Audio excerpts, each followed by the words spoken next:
Check. 1, 2, 3, 4.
As we commence, we ask that you please silence your electronic devices and refrain from creating any disruptive sounds. At this time, I invite our public to please stand. I invite Pastor Chris Reinhardt from Sandals Church to lead us in tonight's invocation, followed by Janine Lizama to lead in our Pledge of Allegiance. Janine is entering the 5th grade at Belvedere Elementary School, and we welcome you both. Hey, thank you very much. Heavenly Father, I just thank you so much for this night, for these people that have gathered together for the good of San Bernardino. God, I lift up our citizens, our leaders, our officers, our first responders, God, all of those who pour their time, energy, and effort here. God, I pray that the betterment of San Bernardino would start with its people, loving their neighbors well, caring for those that you put in their path. That God, for our leaders, as they make decisions here, that they would be willing to set aside their own desires and priorities and, God, be able to work together to bring this city to what you mean it to be. So, God, I pray that you just lead the conversation and guide this evening. Thank you very much. I pray this in Jesus' name. Amen.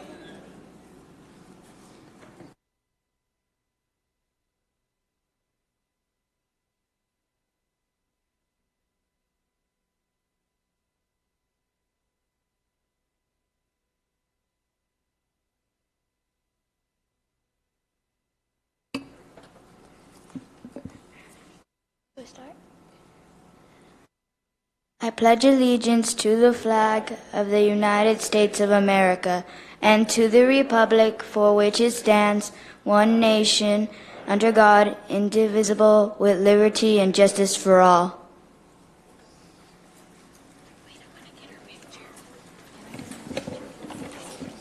Thank you very much. City Attorney, is there anything to report from our closed session? Mayor, I do have reportable action. We went into closed session this evening to discuss 5 matters. We had several public speakers before we went into closed session who asked questions about a conversation we were going to have about the TAD building.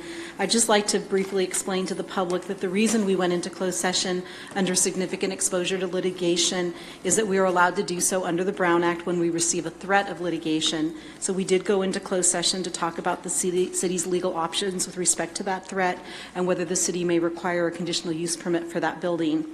Finally, in the matter of the conference with legal counsel and anticipated litigation, the City Council authorized the filing of 2 receivership actions to address nuisance conditions, one at 2741 Park Avenue and the other at 1920 West 15th Street. And that's all I have for reportable action. Thank you very much, Ms. City Attorney. At this time, we'll move on to our appointments section of our calendar. We move to our appointments. An announcement. Yes, thank you. I want to read something really quickly. We have lost one of our long-time community members. One of our leaders, John Fudge, passed away on Sunday, August the 11th, 2019. He was an extremely active citizen in the community and will be greatly missed. Many of us will remember John Fudge and his numerous accomplishments, but we should also note that he was a father, a brother, and companion. His legacy will live on forever through his John Fudge Endowment at Cal State University, San Bernardino, which will continue to provide students with books to further their educational goals, presently and now for generations to come. Mr. Mayor, I would like to end this meeting in his honor.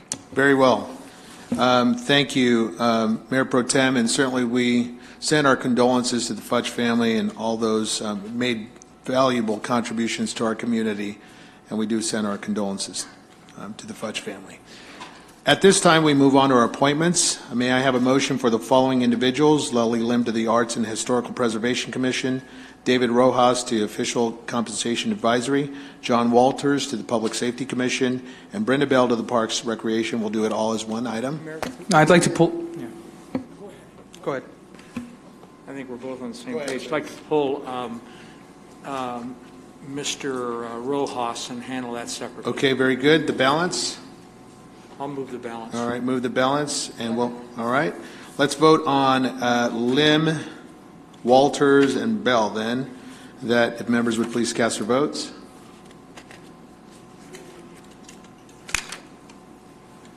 sorry. No, I think it's here.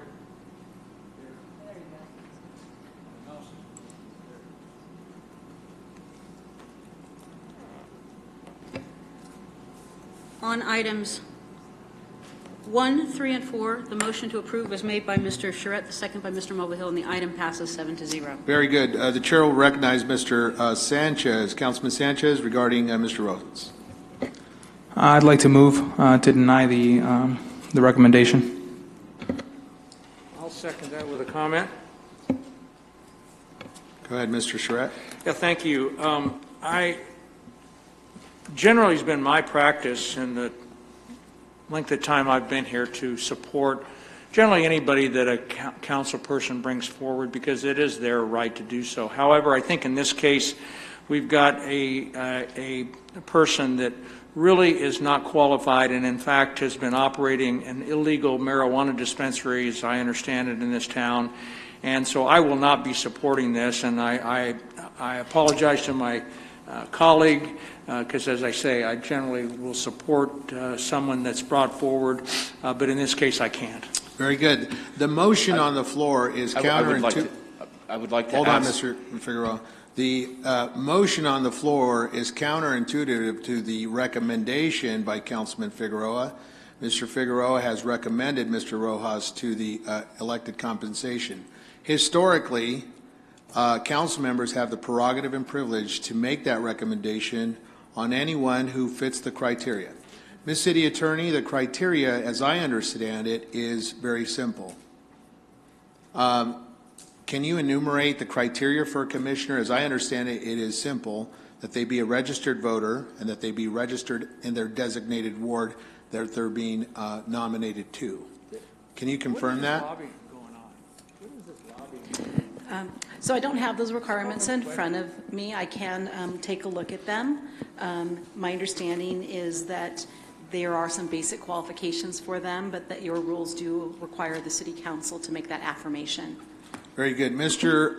Figueroa, you were the maker of the original motion. Sir, you're recognized.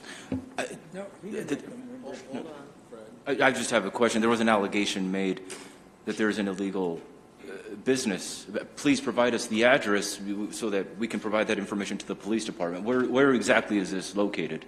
So that we can provide. My understanding is that it's right near or next door, down on, I believe it's Orange Show Road, next to the Sundowner Restaurant. But I have no more details than that. But I have found out through various people that have worked with Mr. Rojas that he did have a marijuana business that he shut down. He was operating it illegally, but kept a grow operation going and has been operating illegally with a grow operation. That's information that I have from probably a half a dozen people. Okay, members, if you would cast your vote on the motion to decline the appointment of Mr. Rojas.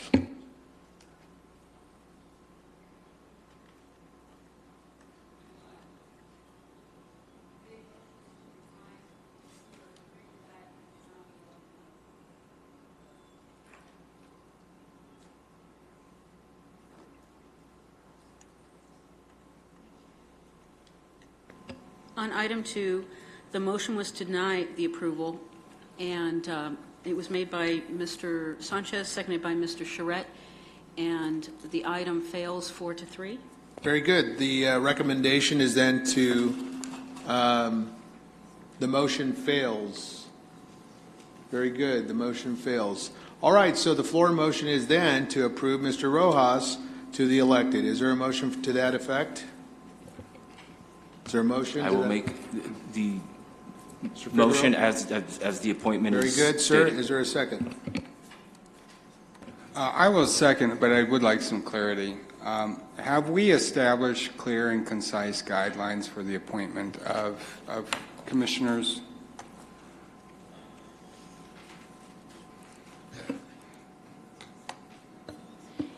This one has to be 5 affirmative votes, and I think each commission has criteria, and I don't have all that right in front of me.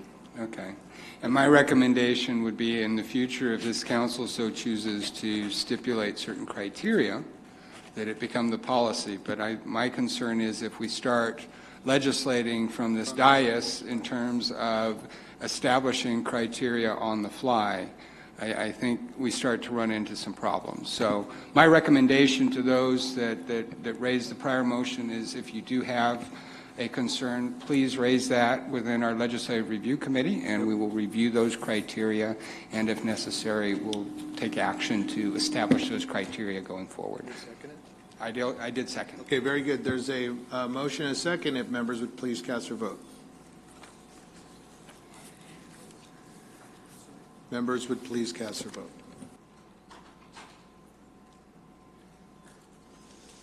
On item 2, the motion to approve was made by Mr. Figueroa, seconded by Mr. Nickel, and the vote is 4-3.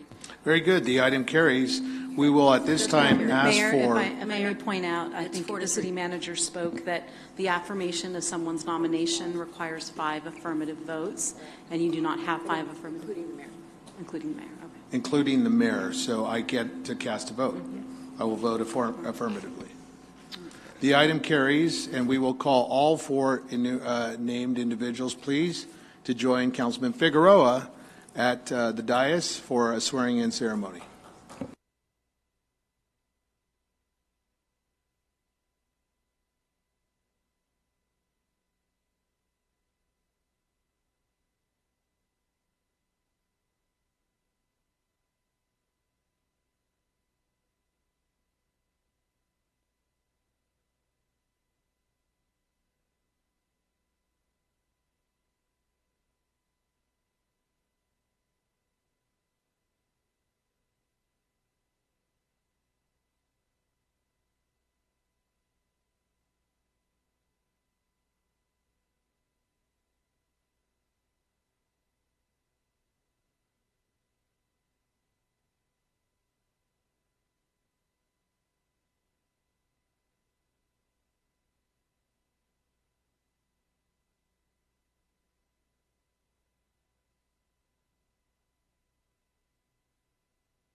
Also, at this time, I'm going to call Miss Lely Lim, John Walters, and Brenda Bell. If you would please see us here, we would like to conduct business in an expeditious manner.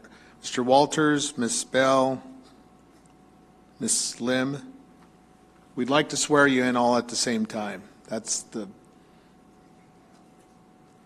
Miss Bell, Miss Walters, not having seen that. All right, Miss Lim.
I'll just say a few words as far as the reappointments of John Walters and Brenda Bell. I know that especially Miss Bell is watching on TV right now, and I appreciate her passion for our parks. She keeps me updated, well-informed as far as what's going on, and I appreciate her passion. The same thing with Mr. Walters, and I appreciate all his years of public service. I've been to some of his educational in-services that he's held with some of the residents in the area, and he's very well informed as far as public safety, and we greatly appreciate that. With Ms. Lily Lim, thank you so much. It brings me great passion.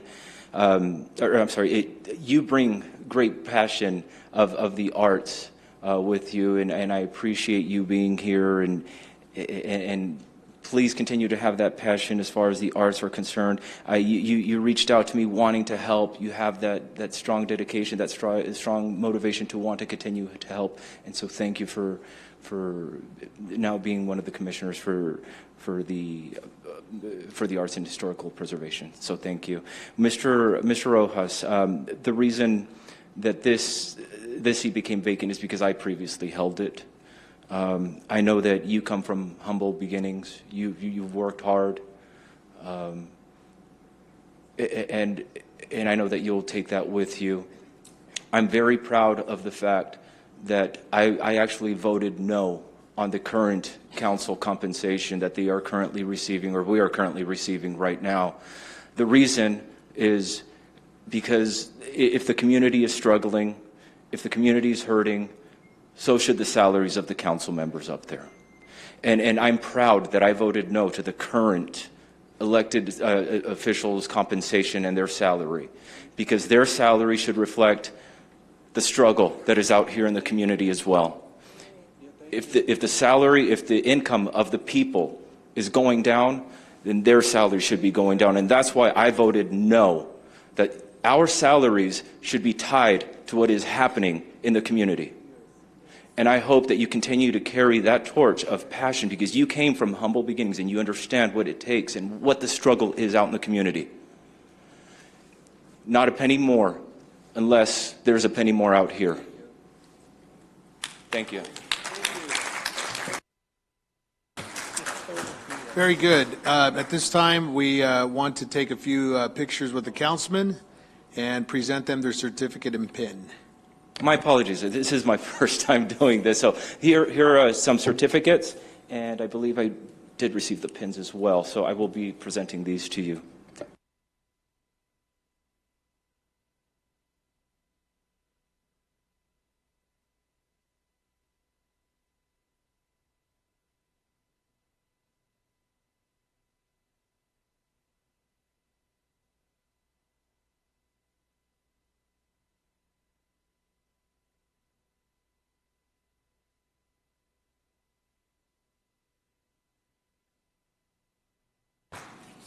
Very good. We thank you for your service, and Mr. Walters will be, I assume, sworn in.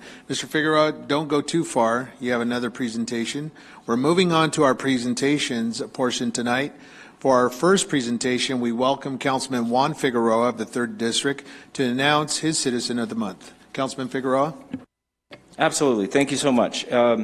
Unfortunately, due to a medical emergency that came up with the family, they're not able to be here tonight. I don't want to go into too many of the details as to what happened, but it was severe enough for them to not be able to be here present tonight. But nevertheless, Casa de Flores and the Lucero family has had 4 generations of their family working at that location. In fact, are residents of the 3rd Ward as well. They opened up this business about 45 years ago, sometime in the early to mid 1970s, along with the owner, Miss Inez Lucero, along with Margot Lindy, who, again, residents of the 3rd Ward. And I'm grateful that they are not only residents, but also opened up their business in the 3rd Ward as well. And so I'm greatly appreciative of that. Some of the things that they have done as far as giving back, when they're replacing the refrigerators, they give the ones they're replacing to the local schools, or if a young lady comes in for prom dress and doesn't have enough, they assist with that as well. So they've been very generous in giving, and they've been there for people during the good times and during times that are bad when people are mourning. And so greatly appreciate them choosing San Bernardino, specifically the 3rd Ward. I'm very appreciative of that. They've been a great family in our community, and they've given so much, and it's time that they've received some recognition. And I appreciate the fact that they've chosen San Bernardino and continue to stay in San Bernardino. And for that reason, they are unfortunately, they're not here, but the certificate for of recognition for Citizen of the Month. Thank you, Councilman. And let's show our congratulations to our Citizen of the Month. And Mrs. Lucero, you're watching probably. I was your old councilman in the 3rd District, and I appreciate Casa de Flores. Great folks on the corner there of Chestnut and Mount Vernon. I encourage all of our city partners, use them. They're great service, friendly service, and their prices are just right. So thank you, Councilman. We appreciate that. Next, we have a presentation of the County of San Bernardino Transitional Assistance Department building on 27th and Mountain Drive. Do you want to take the other presentation first, Mayor? The one from the neighborhood services? It's a quick one. That's right. My apologies. This time, we will recognize Tanya Romo, I believe, and our Neighborhood Association Council. Ms. Romo, welcome. Thank you, Mayor. Good evening, Mayor and Council. We're here today to provide an update on the neighborhood programs. I must first say this is not possible without the Neighborhood Association Council. A little bit of history, how we got here. On April 3rd, the Mayor and City Council approved the implementation of a Neighborhood Services Center, Matching Grants Program, and a Leadership Academy. Since that time, staff partnered with members of the Neighborhood Association Council. We've researched programs within other cities and prepared information based on successful programs within those cities. I would now like to recognize the individuals that have partnered with us and their dedication and endless efforts to develop all of the programs being presented tonight. First, we have the NAC President, Amelia Lopez, if you could please stand. And we also have Neighborhood Association Council members, Sean Kelly. And last, Jeanette McCaig. They have been in my office at least 2 to 3 hours every single week, and their efforts are endless. We've been working closely together to develop these programs, and they will be presented tonight by Amelia Lopez.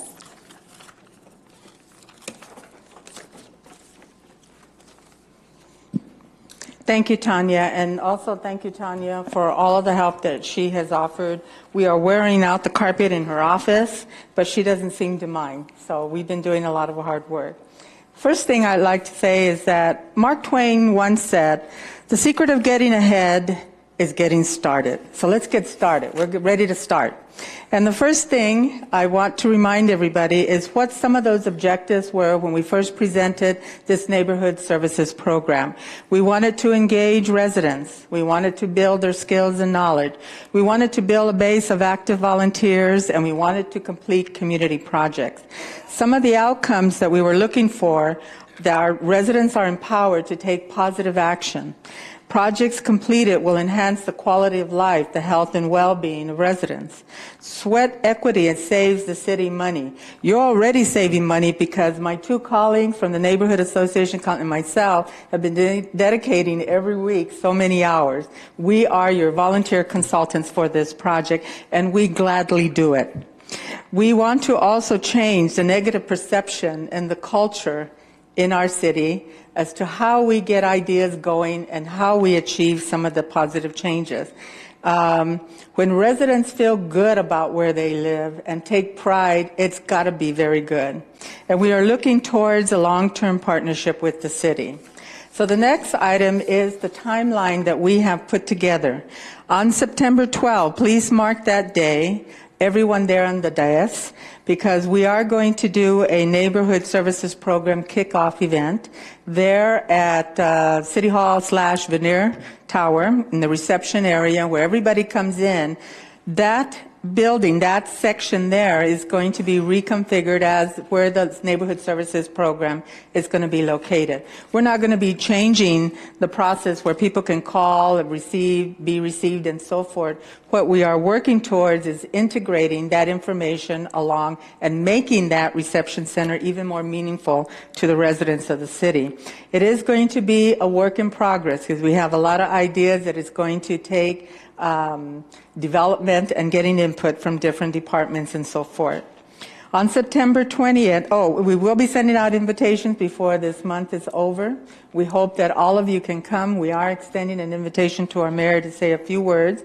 The Chamber of Commerce will be doing a ribbon cutting, and we are launching the Neighborhood Services Program on that day. We have also arranged for some light refreshment, and we are making a list because we can't invite a lot of people. It's a small place, but we are anticipating 40 to 60 of our community partners. And we have several community partners. These are the people who are either donating to our cause, they are donating their time and expertise because they're serving as trainers for the Neighborhood Leadership Academy. We also will have a surprise entertainment of a long, iconic group that has a long history here in the city of San Bernardino, but I won't tell you because then you won't come to the event, but I'm still finalizing the details for that. On September 20th, we have a deadline because the applications are going to be going out for residents who wish to participate in our Leadership Academy to submit their applications, but we are also taking applications for community mentor, community-based or neighborhood-based mentors who are going to be working with our trainees on these community projects. We're all about community engagement at all levels. On September 25th will be our orientation for all participants. We are currently speaking with the owner of the Enterprise Building. Everybody knows it as the Anderson Building. We're going to host the orientation there for our Leadership Academy members as well as the community members. October 2nd would be our first training sessions, and I will talk more about the training sessions themselves in a little bit, through November 9th on different days and times and so forth. We have a lot of things planned for our participants, a lot of good information, as well as team building activities, getting to know each other, because by the time the training sessions are over, they're going to be grouped into teams. They will be assigned to neighborhood and to work with community mentors to complete a community project. This isn't just about going to a training, we finish, now we go home. This is about giving them a hands-on opportunity because we won't hook them if they can't see that they can do it. And the training sessions are designed to be resident-friendly. You can do this, not to overwhelm them so that they feel like they can't do this. November 16th, we are doing a city neighborhood tour. We're getting on the bus and we're going to be visiting certain neighborhoods throughout the city. They're going to meet at certain spots, the community stakeholders who are going to tell them a little bit about their particular neighborhood or their community. What are some of the positive things that have happened there, previous projects, as well as areas that we need. We need your help because these trainees then will be putting together a small little proposal, working with their community-based mentor for a project. We then slow down for the holidays, but the leadership teams will be meeting with their community mentors during that time because one of the presenters is creating a simple survey community tool, working together with their community-based mentor to identify the project, where the need is, and so forth. We are anticipating at least doing 18 projects throughout the city. You are really going to get your money's worth, believe me. January 6th, we expect to, because this is a learning process for our trainees, they're going to come back with their proposals, we're going to edit, and we have some expertise with some of the people who have worked with a lot of grants and so forth helping us out. And we're going to approve the proposals for their community projects, and they will get the go-ahead to start. We anticipate completing the community projects by May 15, and in June, we celebrate their graduation from the academy as well as recognition for all of their work. On the next slide, we have christened our neighborhood matching grant because, remember, there are 3 components to this neighborhood services project. A neighborhood services center, which is going to be a point of contact for residents on the information and so forth. There is the Neighborhood Leadership Academy, and then there is what we have christened the Do-It-Yourself Neighborhood Matching Grant Program. The process involves leadership trainees are matched with community neighborhood-based mentors to complete a community project. We are taking applications from communities and different neighbors, and we're figuring out the logistics for that neighborhood tour. What is a community-based mentor? It is a nonprofit organization or a neighborhood-based they know that neighborhood, they know that community, they're the community stakeholders. These trainees will need their expertise to work together and come out with a project for their particular neighborhood.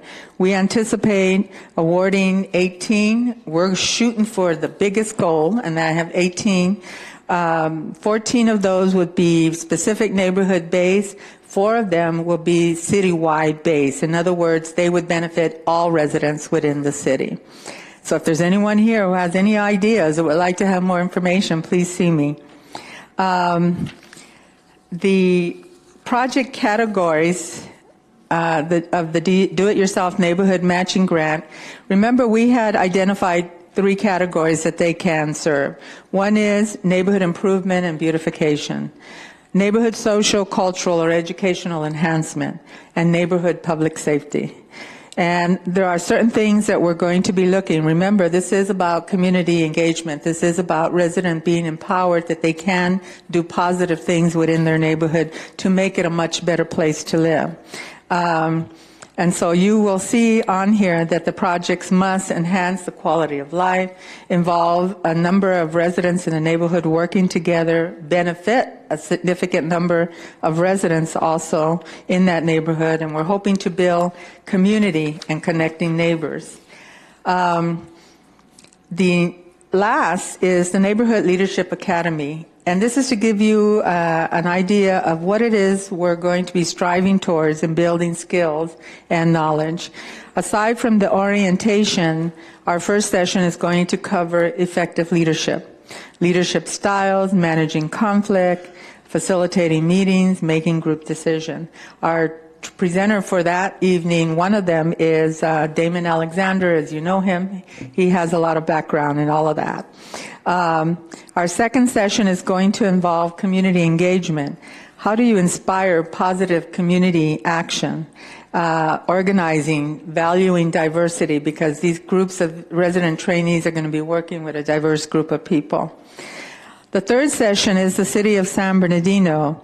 A little bit of history. Our local historian, Nick Cataldo, is going to do the introduction for that.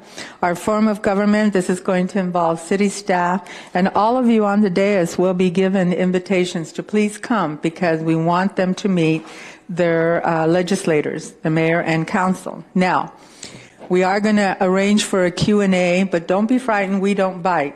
These are going to be interesting, very interesting questions because we feel that residents not only need to know that you are the policymakers, but they need to see the humanity in all of you, how you came to be where you are, and what is involved in some of the hard decisions that you have to make. Because after all, we're trying to impress on them, how do you access your government?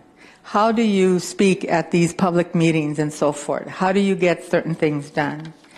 Our next session is telling your story. We are going to be working with Inland Empire Media Group. We're going to prepare our resident trainees to prepare for TV interviews. How do you put together your talking points? They're going to get a little bit of information about putting together a media release. We do have the editor, the managing editor for the Inland Empire Community News is interested. We're just trying to finalize the details. Our next session is healthy communities. What is a healthy community? What are we striving for? And these is where they're going to get a lot of opportunities to learn some strategies and some ideas for some of those community projects that we're looking. This training is going to be done by San Bernardino County Public Health Healthy Communities Initiative. We also are doing a grant writing. I do have Noble Systems who has agreed to do the data portion, how to conduct a community assessment using a simple tool, how to use data to tell your story and promote your cause when you're trying to put together a grant proposal, writing goals and objectives, which is really hard, really hard. What is the difference between the two? And grant writing tips. I just received a notice today because we were looking for a second person to speak on grant writing, and it looks like the Arrowhead United Way is going to help us with that. On November 16, once they finish their training, they're going to go through a city neighborhood tour. Participants tour city neighborhoods, they meet their community mentors, they learn about projects and the current needs of those neighborhoods. And then we're all going to reconvene over at the Arrowhead Country Club because we're going to have a luncheon to celebrate what they have achieved and to get them motivated for the next phase of their training, which is completing that community service project. Any questions? Well, Amelia, I want to just say thank you very much. We appreciate you. In fact, the chitter chatter up here is we wish more of our commissions and clubs would be this focused on solution-based issues for our community. We appreciate that. In this, there's a very scientific theory method that you're approaching, and I appreciate that. It is evidence-based, based on the model wonderful. in Long Beach, and we've seen it at other cities, how it works. I did get an invitation recently from Long Beach. I will be traveling this Saturday to Long Beach. They have finished their leadership training, and they have graciously invited me to their graduation and reception. So I'm going to see how they do that. That's great. We are also arranging for picture taking and photographer because we're going to follow this process, seeing that this is kind of a pilot project. This is the first time I've ever done something like this. And we have some good support from the city as well as our neighborhood associations. And we'll be taking pictures from day one through everything, interviewing participants. You're going to see in real time these projects from zero until they're completed. Excellent. All right? Thank you, Ms. Lopez. We appreciate it. Thank you very much. This time we have our Transitional Assistance Department presentation from the County of San Bernardino. Ms. Ledoux, do you have any opening remarks? Gilbert Ramos is here to present from the County of San Bernardino. Welcome, sir. Thank you. Good evening, honorable council members and mayor. My name is Gilbert Ramos. I'm the director for the San Bernardino County Transitional Assistance Department. I want to thank you for this invitation that you've allowed me to be on your agenda and provide you some background and information about our great department. First and foremost, the mission of the Transitional Assistance Department is to enhance the quality of life in the community by administering support programs to persons in need of financial, nutritional, and medical assistance, while working with these families and individuals in attaining self-sufficiency. We accomplish this mission namely through 3 programs: CalWorks, CalFresh, and Medi-Cal. The intent of these programs are to help families and individuals meet the basic needs while they work towards self-sufficiency. Furthermore, with medical assistance, in addition to helping provide for healthy communities, it meets the previous federal and soon-to-be state requirements for minimum health coverage, thereby those recipients not being penalized in their taxes. TAD is committed to working with our federal, state, and local partners to provide our services accurately and efficiency, with a high emphasis on integrity, respect, and customer service. We do this effectively by administering our programs we have the responsibility over that is guided by state and federal rules and guidelines. TAD has 22 offices that are throughout the county, and they are in 16 different cities. 4 of our 22 buildings are here in San Bernardino. 3 of those provide services directly to the community. 2 of those 3 mentioned are currently in Councilmember Ibarra's ward. 1 is in Councilmember Sanchez's ward, and we do have another building in San Bernardino in Councilman Figueroa's ward, but that is our admin services and our call center. Across the county, in any given month, we provide our services to hundreds of thousands of households, and the professional services that we provide and render at our facilities is direct customer service. We receive and process the required paperwork for our programs and take the required documentation to determine eligibility to our benefits. When eligibility is determined, we do issue EBT cards for cash and CalFresh benefits, and also a BIC card for health services. We also provide some on-site classroom training for job seeking and work readiness for those customers that are required to participate in work activities. The San Bernardino office, currently at 2050 North Massachusetts, provides services to families and households in the greater San Bernardino area and some mountain communities. Our hours of operations are Monday through Friday from 7 a.m. to 6 p.m., and our public hours are Monday through Friday from 8:30 a.m. to 4:30 p.m. We do frequently offer overtime on Saturdays, and that's usually from about 7 a.m. to 3 p.m., but this is for staff only, and no customer service is offered on these days. We do have an average of about 500 visits a day to this current San Bernardino office building. In this building alone, we assist the community by providing benefits to approximately 3,500 families with CalWorks benefits, 14,700 households with CalFresh benefits, and ensure that 33,000 households have medical coverage. What these numbers represent are families, children, and people that live in the community. These numbers also represent nearly 21,200 families with at least one child in the home. They represent over 18,500 families with earned income. And they represent regular people like you and I, but they're receiving basic assistance as they work towards self-sufficiency and getting themselves back on their feet. Not only do our services provide for the health and well-being of the community, but it also provides dollars into the local economy as the customers use their benefits at local businesses. Additionally, I would like to mention that there's approximately 180 staff that are currently assigned at the 2050 Massachusetts building, of which 47 of them are San Bernardino residents. They too support the local economy as they shop and eat at nearby businesses. We've occupied the 2050 Massachusetts building since 1993. Over time, we've made interior adjustments to the building to help address our workload and business model. However, we've reached a point where we can no longer make simple changes to keep up with our needs and workload. The layout of the existing two-story building does not readily allow for the business model we've developed to deliver our services. Additionally, our lobby area is small in the manner in which we make initial contact with our customers and provide services to them. And finally, the physical space of the structure simply does not allow us to offer the services that we need to. An example of this is because of the space limitation, we cannot provide some job readiness training, as well as we are limited to the number of classes that we can offer and the number of customers that we can schedule for these classes because of the size. Additionally, when we do get our new building, we're going to be able to expand to some of our services and add life management skills, which is another training program to help customers with their job skills and some basic life skills. Another issue is that parking is limited at the current location. The available spaces number is just a little bit more than the total number of staff that could be capacity at that building, which leaves just a limited amount of parking for our customers and visitors that come. For these and some other reasons, we did need to relocate our facility within the community so that we could still provide the services to the residents. Now, the process for a new facility is pretty much simple, transparent, and direct. And I want to just take a brief moment to describe that process in this building.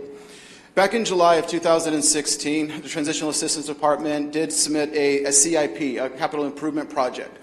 And in that CIP, and I quote, what we requested was that the CIP be approved for a new replacement office in the West San Bernardino City area. The request is for a 38,000 square foot building. An ideal location is bound by Palm Boulevard on the north, Baseline on the south, East Street on the east, and the wash area between Rialto and Muscoy on the west. Once our CIP was approved, we did receive approval to issue an RFP, a request for proposals, and that was done in April of 2017. For this RFP, there was three proposers that bidded on this project. Each bid was reviewed, assessed, the site was visited, the bidders were interviewed, and then each of them were scored. The bid that did win was scored the highest. After that bid was awarded, we received Board of Supervisor approval and at a lease approved in December of 2017. We did a revision to that lease in April of 2019, and it's expected that the delivery of the new building will happen in May of 2020. San Bernardino County and the Transitional Assistance Department has been and pledges continue to be a collaborative partner and a good neighbor in the communities that we serve. I know the residents have voiced concern that our building will bring conditions that they do not want in the neighborhood, and I know that there has been a belief shared that the people we serve will bring certain aspects in the community that are not welcomed. But please realize, as I mentioned earlier, we have buildings in 15 other cities besides San Bernardino across the county, and we have been and continue to be a benefit to those communities and the cities that we're located in. As I close, let me assure you that we will do our part to ensure that our building is well kept, the trash is cleaned up, landscaping is maintained. Further, I assure you that we will not invite nor allow vendors to set up shop on our premises. Our property will be fully gated, locked, and secured at the close of business each day to prevent from loitering on the site after hours. Finally, I'll end by saying that we are a good partner with the City of San Bernardino, and together we can ensure a community member in need of assistance will receive benefits that they're eligible to in a timely manner from dedicated county staff. These services that they receive that are close by to where they live, attend school, and or go to work, and thereby will help enhance the quality of life and well-being of the community. And I thank you very much for your time and let me make this presentation. I would also like to call up Mr. Scott Beard, who is the developer of the 27th and Little Mountain site. If Mr. Scott Beard could please come down.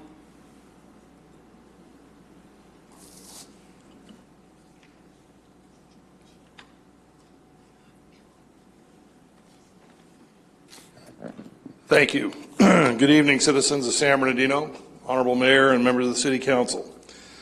I am here tonight to respond to the concerns of the neighbors around the new County of San Bernardino Transitional Assistance Department professional office building being built at the corner of 27th Street and Little Mountain. This 38,000 square foot facility is the replacement for the facility at 2050 Massachusetts.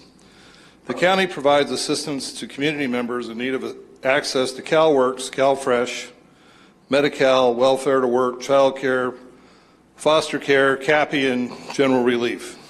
These programs will be administered through this facility and its nearly 200 well-paid professional county employees. As has been made clear, we were the selected bidder through an open and competitive RFP process through the County of San Bernardino's Real Estate Services Department. After our selection as a capable developer and operator of county facilities and the approval by the county department of this site, we began our process through the City of San Bernardino. As you are all aware, we follow the city's process to the letter of its existing codes and zoning ordinances. We have paid the city $400,000 in fees and permits. We are now under construction, and as of this date, have fully graded the site, poured the footings, installed the first phase of plumbing, and poured the slab and foundation for this building. I am here tonight to assure both the citizens of the community in proximity to this new office building and the members of the City Council that we heard loud and clear the concerns voiced at the community meeting held August 8th at Davidson Elementary. Our group of companies has successfully managed more than 6 county facilities without any of the issues that were raised at the community meeting held last week.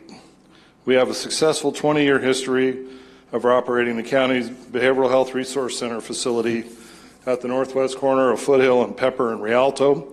We have no homeless loitering or setting up camp on our property, no pop-up vendors on or in front of our facilities, and we work diligently to stay on top of and clean up the huge amounts of trash that are left on the streets of our communities at all of our facilities. We have been a quality and successful operator of all of our facilities and a good neighbor to the communities that we have facilities in. We currently operate facilities in Fontana, Rialto, and most recently the new McKee Clinic in San Bernardino. I think our track record speaks for itself, and I have shared with most of you on the council. Our company, headquartered in Rialto, is a third-generation family-owned real estate development and brokerage firm that has been in business for 47 years. We have an extensive list of very successful projects we have been involved in as a principal, partner, and consultant. We have changed the faces of Rialto significantly in the past 30 years with projects that include Las Colinas, the redevelopment of the old Kmart into the County Behavioral Health Resource Center, a multitude of fast food and gas retail outlets, the electronic billboard on the 210 freeway, the successful entitlement of 8,000 units for Lytle Development, and most recently in a partnership with the Lewis Group of Companies, we helped to close and redevelopment the Rialto Airport into what is now called Renaissance in Rialto. We have a long history of bringing successful development into the communities we work in and live in. As a 20-year resident of San Bernardino, I've been trying to bring these successes that have been accomplished in Rialto to San Bernardino. I only bring these projects up because I want to assure the citizens of the Muscogee and Blair Park neighborhoods that we are not some out-of-town developer who does not care what happens after they finish a project and move on. We care because we live here. My son, in fact, a partner on this project, lives on Miramonte, just a few blocks from this new facility. He's the one that found the property and felt this would be a great opportunity to inject some life into this neighborhood. perhaps even spurring some long-needed retail facilities close by. We are here not just as developers, but as neighbors. We live in San Bernardino, we are invested in San Bernardino, and we continue to try and bring quality developments to San Bernardino.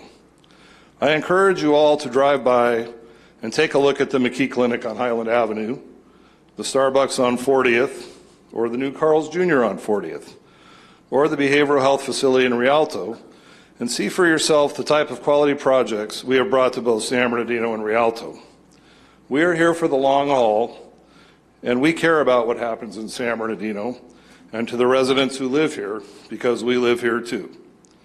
Again, I want to assure you, we heard the neighbors' concerns loud and clear, and we, along with the county, hope we are able to partner with the city of San Bernardino and the neighbors to make this project a successful, safe, and clean facility that will operate without issues for our neighbors for the next 30 years. Thank you very much. Thank you very much. Ms. Ledoux, City Manager. I just want to thank the county and the developer for taking me up on my invitation to join us and talk to us this evening about their project. Very good. Moving on to the Chamber of Commerce. Do we have a Chamber of Commerce representative? Hello. Welcome. And please. Hi, John. Hello. My name is Leslie Stevens. I'm one of the executive board members for the San Bernardino Chamber, and I am also the sales manager for the DoubleTree Hotel. And today we have travel with the Chamber to Croatia, Slovenia, and the Adriatic Coast, featuring Istrian Peninsula, Lake Bled, Dalmatian Coast, and Dubrovnik. Join us for a presentation meeting on this fabulous trip on Tuesday, September 10th at 5:30, held at the Chamber office.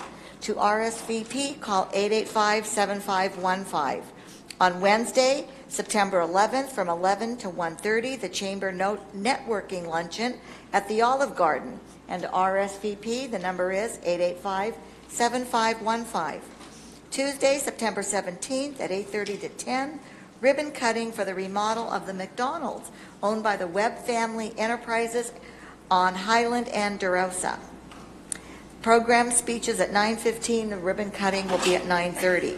Wednesday, September 18th, from 9 to 2, the ribbon cutting celebration of the Employment and Resource Fair, hosted by the San Bernardino Community College District. At 114 South Del Rosa Drive, program speeches at 9, ribbon cutting at 9:30.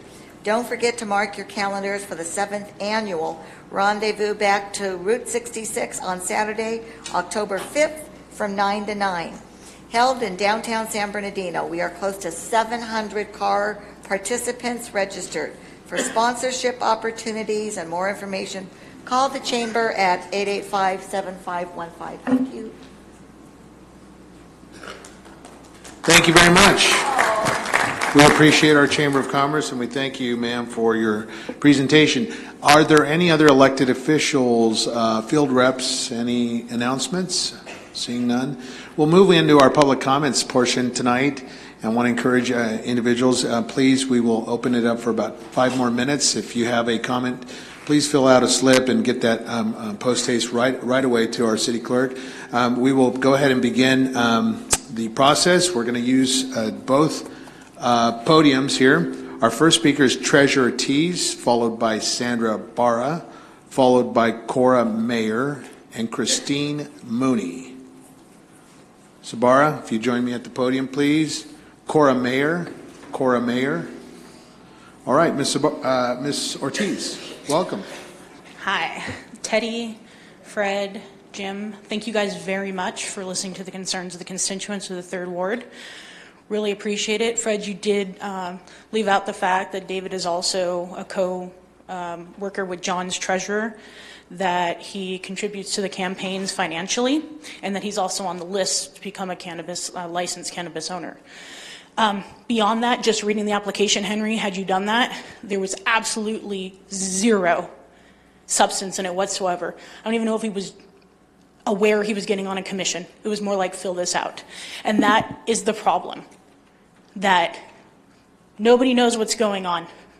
You know, Juan, this is the most I ever heard you speak in months, and this is what we get. Not one more, you think your $1,500 a month compares to what you're voting on and what you're doing fiscally to our city?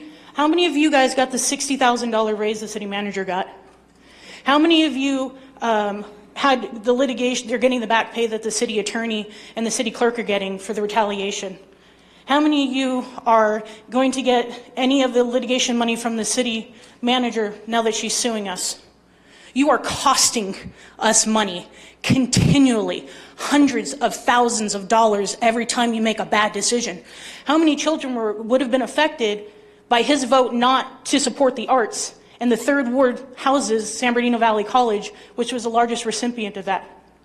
So when you do want to pander, you might want to put a little truth into that. But the Third Ward is used to fake promises and failures as representative.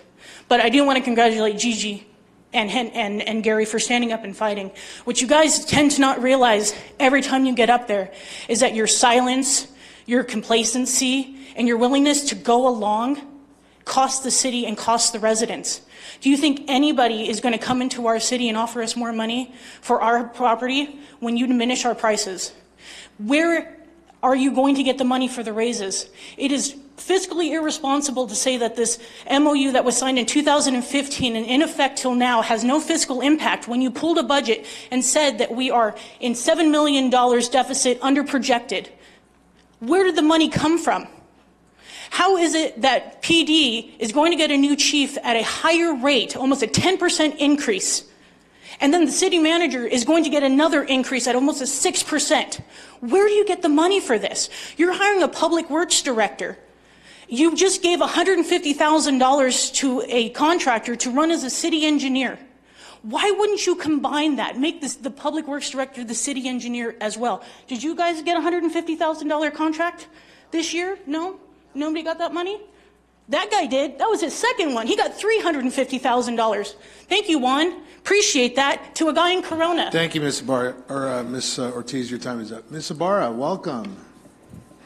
Mayor, my colleagues, it's unfortunate that I have to fill out a speaker slip to speak for 3 minutes without getting cut off or ignored. I don't want to yell to get a point across, and I hope my colleagues feel the same way. I'm trying to stay as calm and collected up there for our city's image. But what is happening lately is unprofessional, and this needs to be corrected as soon as possible. Mayor, we voted to each get 5 minutes per agenda item. At the last council meeting, you cut me off early when I was asking questions on the public safety report, and you failed to call on me before adjourning the meeting. I know you heard me, and you kept reading your script. Do you plan on leading our city with scripts? Be genuine, keep your promises to the voters, and be transparent. Take a moment to listen to us. We all have different qualities and can offer much to our city if we simply give each other respect and listen to each other. Let's remember that the decisions we make up there at the dais affect our tax-paying citizens. Let's listen to each of our concerns. Let's listen to our constituents and colleagues. Try to come up with the solutions. Forget who donates to your campaign for a second. Is $500 worth granting a liquor license against the wishes of a colleague whose district he represents? You all know who you are. I have seen your 460s.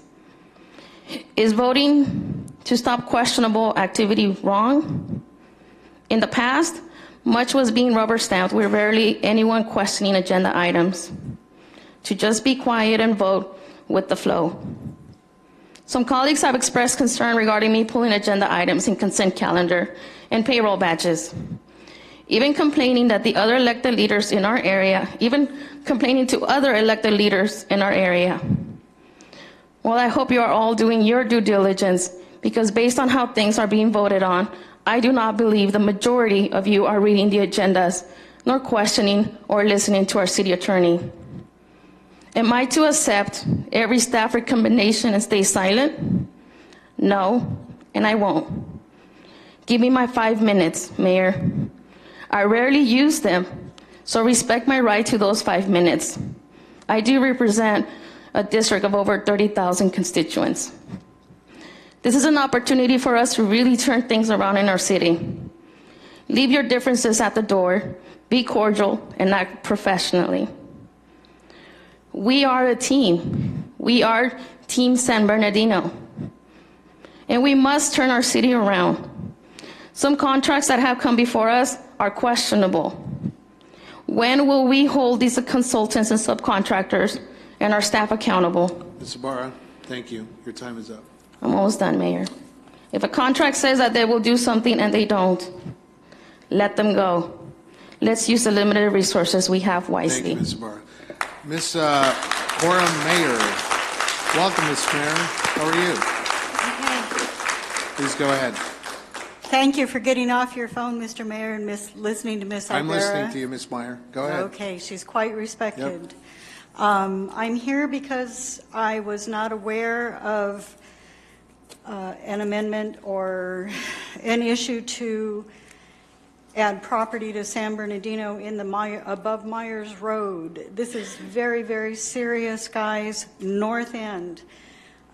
When I moved to DeVore in 1990, we woke up in the morning surrounded by fire. Santa Ana's tore down an electric line, and my family escaped with their life. Being safer, moving on to Irvington, we've been evacuated twice for fire. There is no infrastructure up there. There's no water. You're cutting back the fire department. You're playing with fire. You are going to bring families and children to a tragic end if you do not do this correctly. Everyone who voted to pass this on the city council, you need to stop this now. Our city does not have the money to build this, to make these people safe. They're going to come into our area not knowing this. Anything above Myers Road has got to be thoroughly investigated, guys. North Verdemont School, if you have ever gone there during the morning or afternoon, you cannot find parking. People are double parking in the street. They can't get through. The San Andreas fault is there, guys. So not only are you doing a fire issue, we are overdue for an earthquake. Every geologist is telling us that. And now you want to put a housing development in there? Shame on you. Shame on. And you fellows, your constituents lost their houses in fires. How can you go ahead and approve this? Think about it, guys. You have to stop. Anything that comes before you regarding this, please don't put a rubber stamp on it and pass it. Look at it. These are people's lives in the future that are going to be on your conscience forever. Thank you. Thank you. Ms. Meyer, I just want to let you know, we did send staff. My chief of staff attended the LAFCO hearing. We took notes, and we are engaged in the process. Thank you. Thank you for your comments tonight. Ms. Mooney. Yes. Welcome. Did I say that right? I'm trying to read your Yes. writing. Ms. Mooney. Oh. Welcome, Ms. Mooney. I was writing on my knees, so. Followed by John Schellenberger. Ms. Mooney? Yes. Please. Thank you. I'm here to address my concerns about the TAD office going up on 27th Street. I live at... I'm sorry. Let's get the clock restarted, please. Thank you. Okay. I live at the Shannon Hills condos at the golf course, which is right down the street from where this new office is being constructed. I've lived there since 2002, and notably within the last few years, there's been such an increase in crime at our facilities, at our condos. I think building this TAD office is just going to increase that crime. I have no doubt. I have done calls for service when things have gone wrong, and I get no response from the police department. They have better things to do, which I probably agree with sometimes. But I believe that this is not a good area for this TAD office. I heard there was supposed to be a traffic study done regarding the freeway and the entrance and exits to this building. I haven't heard anything. I'm wondering what that study did show, if anything. Let's see. There's already enough traffic going up Little Mountain Drive anyway because of the college. When the freeway's packed, they take Little Mountain Avenue and go up around to get to the college. So there's always a lot of traffic, no matter what. This area is mostly single-family homes, residential areas. And to put this TAD office there is ludicrous, in my opinion.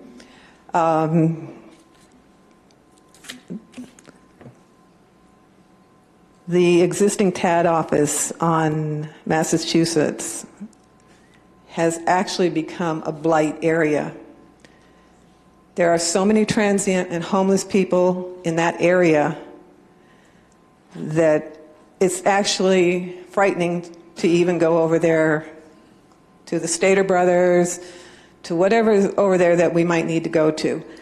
I think a lot of that is going to come over to this TAD office. Also concerned the pop-up cell phone places that are associated with the TAD office is ridiculous. And I just want to add one more thing. I think that the people that are getting raises, this city is on the verge of another bankruptcy. And for them to get raises, $50,000, $60,000, whatever, is absolutely ridiculous. Thank you. Thank you. Our next speaker is John Schollenberger, followed by David Maya, followed by Richard Kaplan. Mr. Schollenberger, it's great to see you and welcome. Good evening, Mayor and Council. I'm actually here to recognize a person on the dais. On June 19th, I addressed the Council about my concern of reducing the pay of the elected city officials as part of an effort to balance the city's budget. I advised the Council not to take that action as it could have a negative impact on the community in the long term. My suggestion at that time was that if those in favor were determined to go forward with this decision, that they also take a reduction in salary to set the example as a leadership body. Later that evening, I watched the remainder of the meeting from home. When it came time for each of the members to vote on this initiative, of the council members who voted in favor of the pay reductions, only one person raised their hand and said, "I'll take a pay cut." That person was our Mayor Pro Tem and the council person for the 6th Ward, Basine Richard. Raising her hand and offering to reduce her pay is an example of true leadership. By doing so, it showed me that she was casting her vote and making her decision with the right motive and not for retaliatory means. Because no one else who voted in favor raised their hands as she did that night, I would be safe to say that the constituents in the 6th Ward would say, "Basine, you keep your salary as is." The citizens of our city cannot incur a tax increase to pay for this decision that you were advised not to take in the first place, not only by me, but Jim Penman stood up here and so did Tim Prince, if I recall. And they advised not to do it. Those who didn't raise their hands as Basine did that night that voted in favor still have a chance to cut their pay to cover the cost, but the citizens can't absorb it. Thank you very much. Thank you. Our next speaker, Mr. Maya. Welcome, sir. Thank you, Mayor and council members. I want to thank you for your service, and I sincerely mean that. I have 2 items that I want to address, and first of all, I'm going to ask you, how does a city on the verge of bankruptcy raise pay for city officials? I don't understand that. The city manager is getting raised another $60,000 from the $260,000 she's already making, and she's a new employee. I find that a little hard to swallow. San Bernardino is one of the poorest cities in the nation, and the highest paid city official with the highest paid city officials. Please explain that to me. I don't understand how our city council could have actually approved any of this. Do they not understand pay freeze? I mean, I work for county, and I lived through many a pay freeze. And I certainly didn't make the kind of money that they're making now. Okay. So I'd like to say that instead of the elaborate conferences that you consider going to from time to time, that you all consider a class of fiscal management. Continuing on this fiscal irresponsibility will only lead us into another bankruptcy. Okay, and then also, on regarding the construction of the offices in Ward 2, we're tired of the excuses and the lies and the uninformed, important decisions that have been made to the constituents who will pay the price for bad decisions. You have been offered suggestions, reasoning why this isn't the best location for this in our community, yet it falls on deaf ears. But we're going to remember your names and your faces at the future election polls. The bureaucracy of today's meeting to discuss what you have already among yourselves decided upon is what we come to expect of government today, and we're not going to take that. I do have a request that we live on the Shandon Hills, the Fairway Park condominiums. They're behind the sod park or the sod fields. There's homeless encampments starting to move into that area. There's trees and there's foliage that's all around there. So it really needs to be cleaned up so that way it doesn't get worse than what it already is. But I'm afraid that, with all of the trees and all of the brush that's there, it's kind of like a harbor for those people to come in. I get it that they need a place to stay, that they, I'm not heartless, but we need to clean it up. Thank you, sir. Thank you. Our next speaker is Richard Kaplan, followed by Faye Aldridge, followed by Harry Hatch. Mr. Kaplan, welcome. It's great to see you tonight. Yes, thanks. I hope you guys listened carefully. The previous speaker spoke very well about Myers Road and the hazards, perils of living up there. I've been up there since '91, and yes, I did lose my house up there, as many others did too.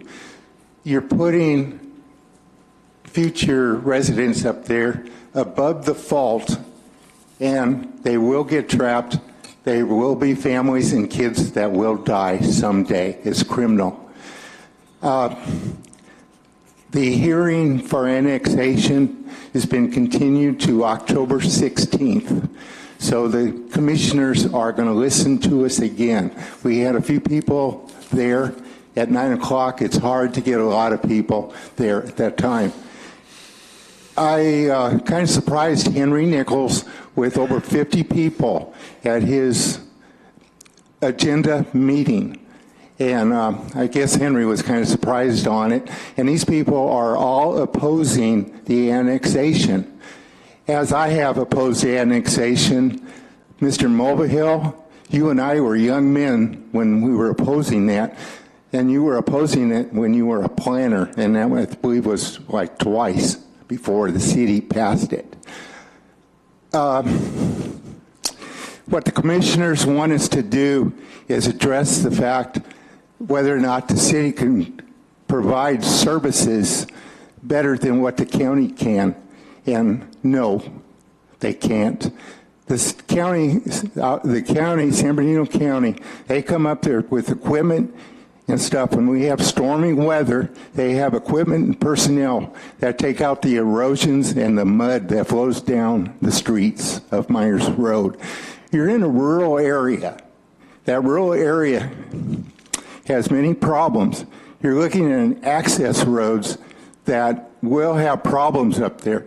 Can the city afford to go up there and take care of the muds, the erosions, and all those problems?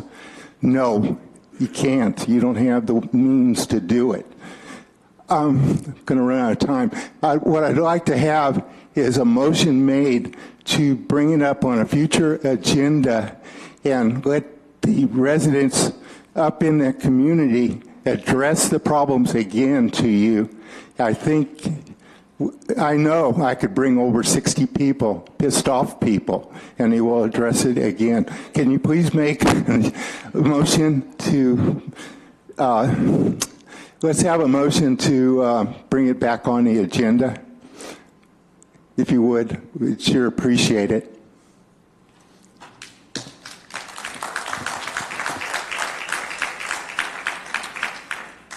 Thank you, Mr. Kaplan. Our next speaker is Harry Hatch, followed by Lupe Camacho. And is Faye Aldridge still around? She's left for the evening. All right. Mr. Hatch and Lupe Camacho. Harry, it's great to see you. Welcome. Sir. Council, Mayor. I'm probably going to start something that's going to have a little hate, ill will, and discontent thrown at me. The city of San Bernardino has nothing to do with immigration. The city council has already addressed this issue and has stated to the police department and has been told the police department they do not enforce federal law. They are not federal officers. They do not check on immigration status of any persons contacted. This is city policy. The state of California is a sanctuary state and is involved in active lawsuits against the federal government to try to change the immigration statuses. This is where your demands need to be centered. City of San Bernardino is very exposed financially to many issues. Our council and mayor are at odds on several of these issues. We are going broke. We need the time and effort focused on these local problems and not to demonstrate in the council meetings on immigration and issues that the city has absolutely no control over. Attacking the acting chief with no real effect on immigration statuses. The chief has no enforcement duties or status as it relates to immigration in the city, policies that are enforced by the department. Our city has a lot to deal with local law enforcement, crime, homeless, and a lot of other public issues. The continued demonstrations at council meetings and the misuse of the valuable time and positive effort that is trying to go into the city as these issues addressed to this legislative body have no meaningful outcome. The personal attacks on individuals distract from the debated issues. They make no direct effect on the issues. Time is money. Money is our tax dollars. Use our time and our tax dollars wisely. Don't throw them away on something that cannot be changed by this legislative body. Thank you. Thank you. Our next speaker is Lupe Camacho, followed by Hardy Brown. Ma'am, you're at the podium. Your name, ma'am? My name is Rosalind Camacho. Okay. Did you submit a speaker slip? I did. Okay, we'll call you up in just a few moments. Thank you. Lupe, welcome. Good evening. Good evening, Mayor Valdivia, members of the council, staff, and City of San Bernardino residents. My name is Lupe Camacho. I am the Partnership Specialist for the U.S. Census Bureau, and I am in charge and obviously designated to the San Bernardino County. So I deal with a lot of cities within the San Bernardino County. I wanted to take the moment to introduce myself after our meeting that we had yesterday. Mayor Valdivia, thank you for your time, and also our city manager, and also Rebecca Kramer, our director. And I wanted to make sure that I clarified some points. I wanted to, first of all, impress upon you the large, hard-to-count population that San Bernardino has. You have 78% Latino and African American population here, which tallies to about 170,000 individuals. Those individuals are going to be very difficult to reach in this next decennial. And it is for that reason that the U.S. Census Bureau has taken it a step further to make sure we reach out to the communities and that we inform the communities, and by informing them, also allowing them to engage in making sure that they get counted. I keep hearing, of course, that we all have financial difficulties. We all do. I am a resident of Rialto, and I've been a long-time resident, 23 years plus, and I understand the difficulties of finance that we have experienced here in the Inland Empire.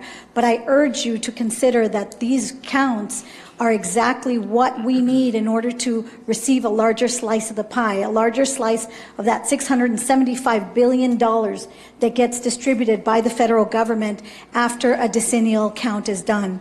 I also want to make sure that I impress upon you the difference between what is a complete count committee within the city and the complete count committee that the county Inland Empire Complete Count Committee has.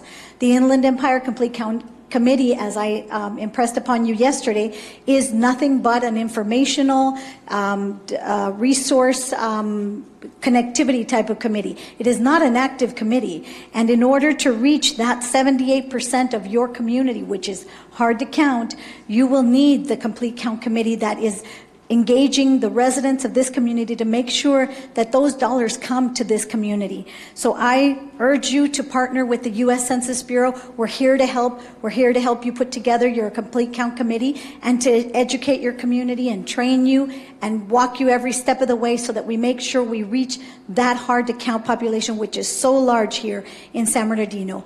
I took it upon myself to do this way back before the job, before the Census Bureau hired me, because I care about us. I care about San Bernardino. As a previous associate engineer for the city of San Bernardino, I care about this community, and I want to make sure you guys get your slice of pie as we want to get also in Rialto. Thank Ms. you. Camacho, I love your passion, and it was great seeing you yesterday. Thank you. And I'm going to pick your brain on a whole host of items. Of And I'm course. buying coffee next time because we need Definitely. to talk CIP. Definitely. I'm very experienced Great to and see you. knowledgeable about Very CIP. good. Good to see Thank you. you very much. If anyone has any questions, I don't know if any council members may have This questions. is not the Oh, time, they but don't we do any appreciate it, questions. Ms. Camacho. Not a Thank you problem. very much. We Thank you appreciate very you. much. Thank you. Our next speaker is Hardy Brown, followed by Gregory Taylor, followed by Philip Peterson. Welcome, Mr. Brown. Welcome, sir. Well, I'm here with Hardy Brown's words again, and I'll just get started now. Thank you, Mayor and Council. The city of San Bernardino hired its first police chief in 1905, and 114 years since, there have been 38 men who have served the city in that role. All but one of them was white. Now we have another city police chief, Gerard Bergwan, deciding to retire while on disability. This seems to be a pattern, pre-planned exit for the city's chief of police, as it has occurred several times in the last 25 years. We already know that this is how this is going to play out. The city manager will recommend the chief's replacement and will continue with the current position of acting chief of police, also while declaring it will be in the best interest of the city, for there's continuity in the department, so it lets him to be appointed as chief. This contrived replacement process has facilitated a form of systematic discrimination against blacks and Latinos who are qualified and might seek the position, but are prevented from applying to this, and it locks them out because it's specifically tailored to that person. The city of San Bernardino must stop this. It happens a lot, and it happens in a lot of other positions too. On your agenda, item 8 tonight, you have supported and you support Route 66, which I agree with, but it does not mention anything about Cajon Boulevard or Mount Vernon Avenue to 5th Street being the original Route 66. We must celebrate and tell the real story of the history so our children will know that the west side of town was a major part of the Mother Road that many people traveled. I came here on it in 1960. Came through Cajon Boulevard and down Mount Vernon Avenue. Item 14. Item 14 gives the police department a 3.9% raise. They are currently the highest paid police force of any city in San Bernardino or Riverside County. And we have the highest rate of poverty. And according to our police department's reports, it's the most unsafe city in these counties. So the argument of being the highest paid does not equate with being the safest. Item 16, about the cameras being installed and maintained. Thank you, Ms.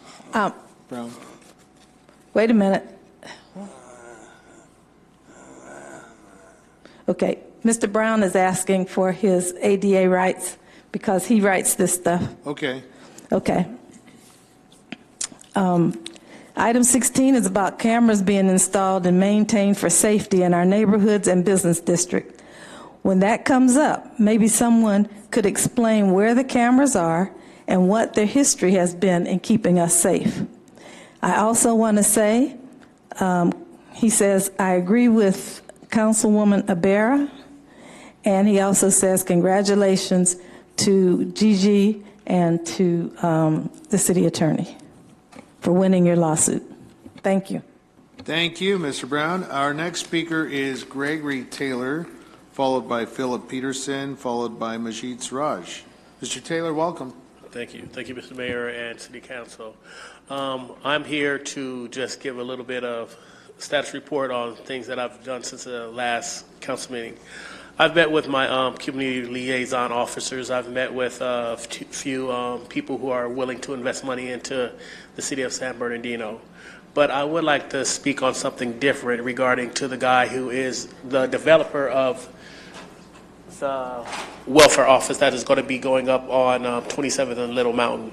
I have one question to him to find out how many of those workers in that area are local hires from the city of San Bernardino or the Inland Empire, because to me, how are we going to bring money to our city if we don't have our workers coming from our city? I don't know what the city planner or the city engineers have to do with this, but how are we going to make our city great again if we're not getting the workers from our city to make it great again? So those are some of the things I'd like to speak on. I'd just like to speak about my councilwoman.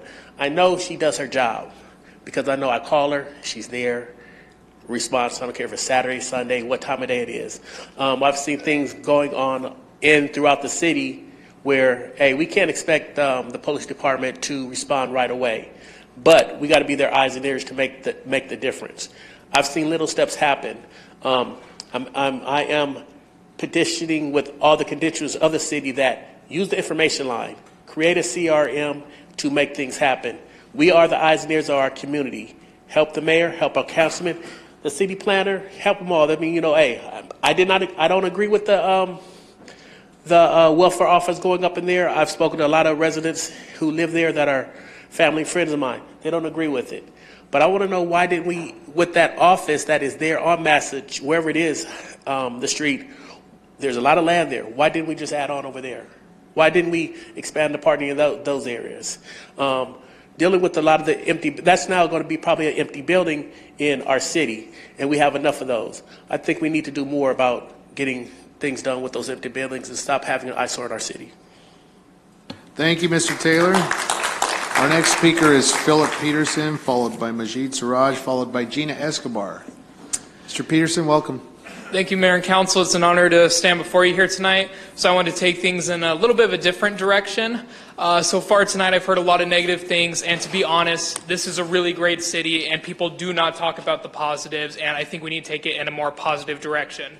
First off, I want to say, and I haven't seen anybody talk about this, downtown is being revitalized. New buildings are opening up and new shops are opening up. There are great economic opportunities in the city of San Bernardino, and to be honest, I think we have a lot of things to give to our new mayor and our new council for that. But we really need to take advantage of that, because this is an opportunity to bring back downtown and bring back San Bernardino, and we need to think more positively about it and about our future, because there are some positive things going on. Another thing I want to talk about, and this is something I've seen the mayor get criticized on, is the mayor traveling to places like Mexico, Korea, and China. We have an international airport here, something that has been a boon to economies in cities like Los Angeles or even Sacramento. And we have a chance to do something really cool here. And it has not been revitalized and used in the way that should be at all. It's been sitting there, it's been wasting away when it could be bringing in millions of taxpayer dollars and really making San Bernardino, something that it really can become. And I just really honestly want to say thank you to the mayor for going to China and talking to these people and trying to get things going with the airport here. It really means a lot to me, and it means a lot to the citizens of San Bernardino as well. And finally, I just want to talk about the fact that now the San Bernardino is pretty much most of the entirety of San Bernardino is classified as an opportunity zone. There are even more economic opportunities. There are some great things going on. There are park revitalizations. Right now they are revitalizing parks. They are taking out old things and putting in new things, and that is going to bring lots of families here, and it's going to really supercharge San Bernardino and make it a more family-friendly place, and as well as the things I spoke on earlier will make it more economically feasible and more business-friendly. So overall, I know that there are quite a few negative things to say, but there's so much positive, and nobody talks about it. So I really ask everybody else who speaks tonight, say something positive, because this is a damn great city. And it deserves a lot of love from a lot of people, especially a lot of its citizens, and that's all I have to say. Thank you. Wow. That was great. Mr. Siraj, hopefully we get some more positive people here, Mr. Peterson. Mr. Siraj, welcome. Thank you, Mayor. I hope I continue on that same note here. But good evening, Mayor and Council. My name is Dr. Siraj, and I'm a cannabis applicant. I've had my finger on the pulse of cannabis licensing for about 2.5 years. I don't think I've missed a single meeting. I think there's a parallel between the recent ruling by Judge Cohn against the city in favor of Mr. Sines and Ms. Hanna regarding their salary cuts in cannabis licensing, who is also being litigated in Judge Cohn's courtroom. Mr. Shouette, you said, quote in the paper, that it just goes to show that we can't just do whatever we want. In my view, it was a foolish attempt to save money and probably ended up costing us money. Penny wise and pound foolish. I'm tired of a lot of what's been going on being all political and not good leadership or fiscally responsible. I think the same applies to cannabis. Just like the council exceeded its statutory authority in slashing Gigi's and Gary's salaries, the council also exceeded its statutory authority in granting cannabis licenses to a number of applicants, and as the staff failed miserably in its administrative and ministerial duties in assessing cannabis applications. It's a conundrum here. The council is waiting for direction from the staff, Mr. Huntley, but Mr. Huntley is waiting for direction from the council.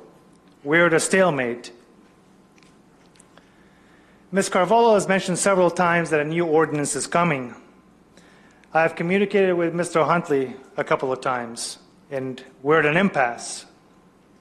I'd like to address a few of the council members.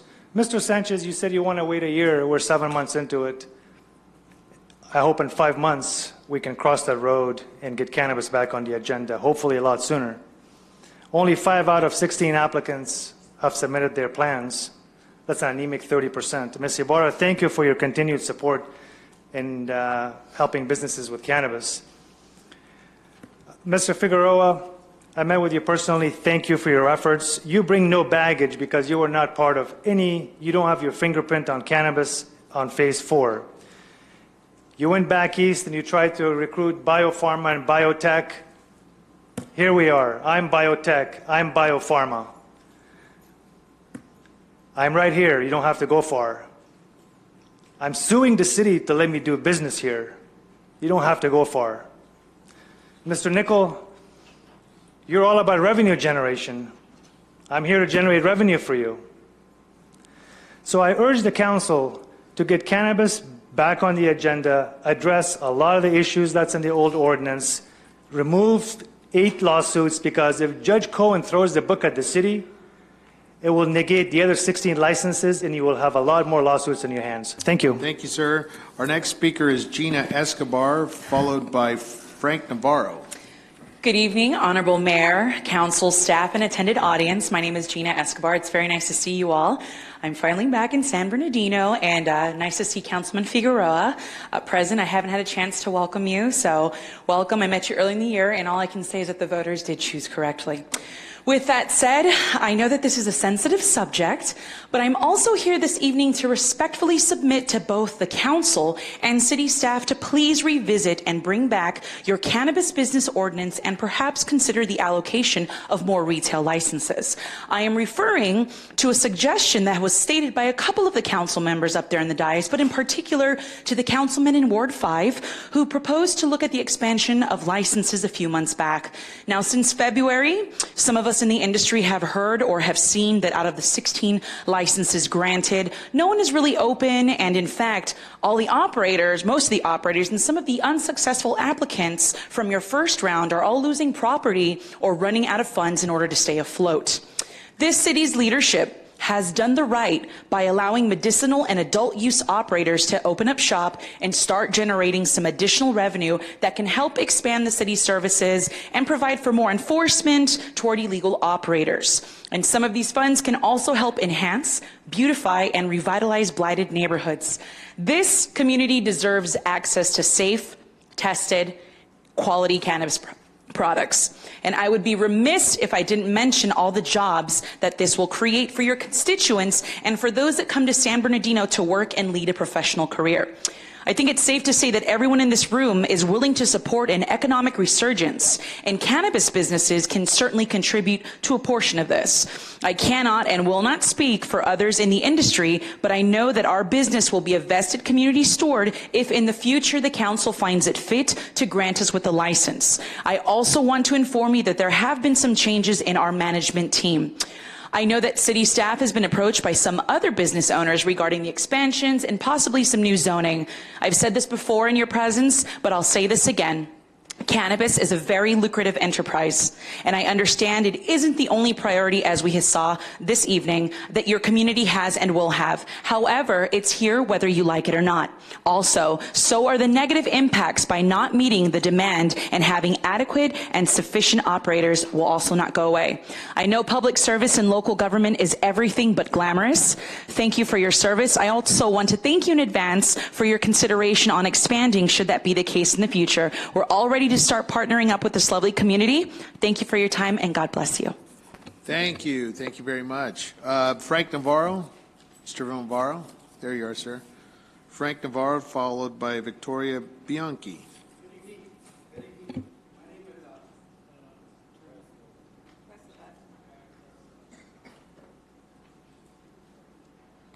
Good evening. My name is Frank Navarro. I live on Alexander Street, and I'm coming to talk about the building that you guys are already doing. I live 3 houses down from the Little Mountain Drive, and before, already, when you guys moved it over, you know, we blocked the street, Little Mountain Drive from right over the bridge. It's already congested as it is.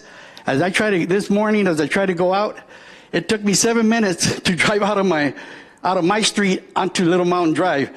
The congestion is already bad as it is, and building that building is going to make it worse. I already seen a bunch of fender benders there, and you know, it's just going to be more congested, and there's going to be a lot of accidents, and somebody's going to get hurt really bad. And I'd like to say that I love San Bernardino too. Thank you. Thank you, Mr. Navarro. Appreciate that. Our next speaker is Victoria Bianchi, followed by Luis Ojeda, followed by Rosalind Camacho. Welcome. Hello. Hi. Some of you know me, some of you don't. I'm a resident homeowner in San Bernardino, and I'm also a nonprofit business owner serving at-risk and foster youth, which actually was generated from being a resident in San Bernardino. I'm here in support and recognition of the United States Census Bureau 2020 Complete Count Committee. And talking about it as a business owner, I had the opportunity to participate with Fontana because my articles include the entire Inland Empire. So I have relationships and sit on actually multiple committees, as some of you know. I sit on those with some of you throughout the county and actually at the state level as well. So having the opportunity to sit on that committee, once we completed that and did some work with that, I learned all about the benefits of the census, and then reached out to Lupe, who spoke earlier, who did the training. Where was ours? I was anxious to know how that was going to unfold for us. It's a constitutional obligation, so I had no doubt that we were going to be rolling that out. I wanted to let the council know that it's not costly, and as a volunteer and someone who sat on the committee, I'd be happy to donate time, and as other leaders that I anticipate to participate with the committee, young visionaries, some others that I know will probably be anxious to provide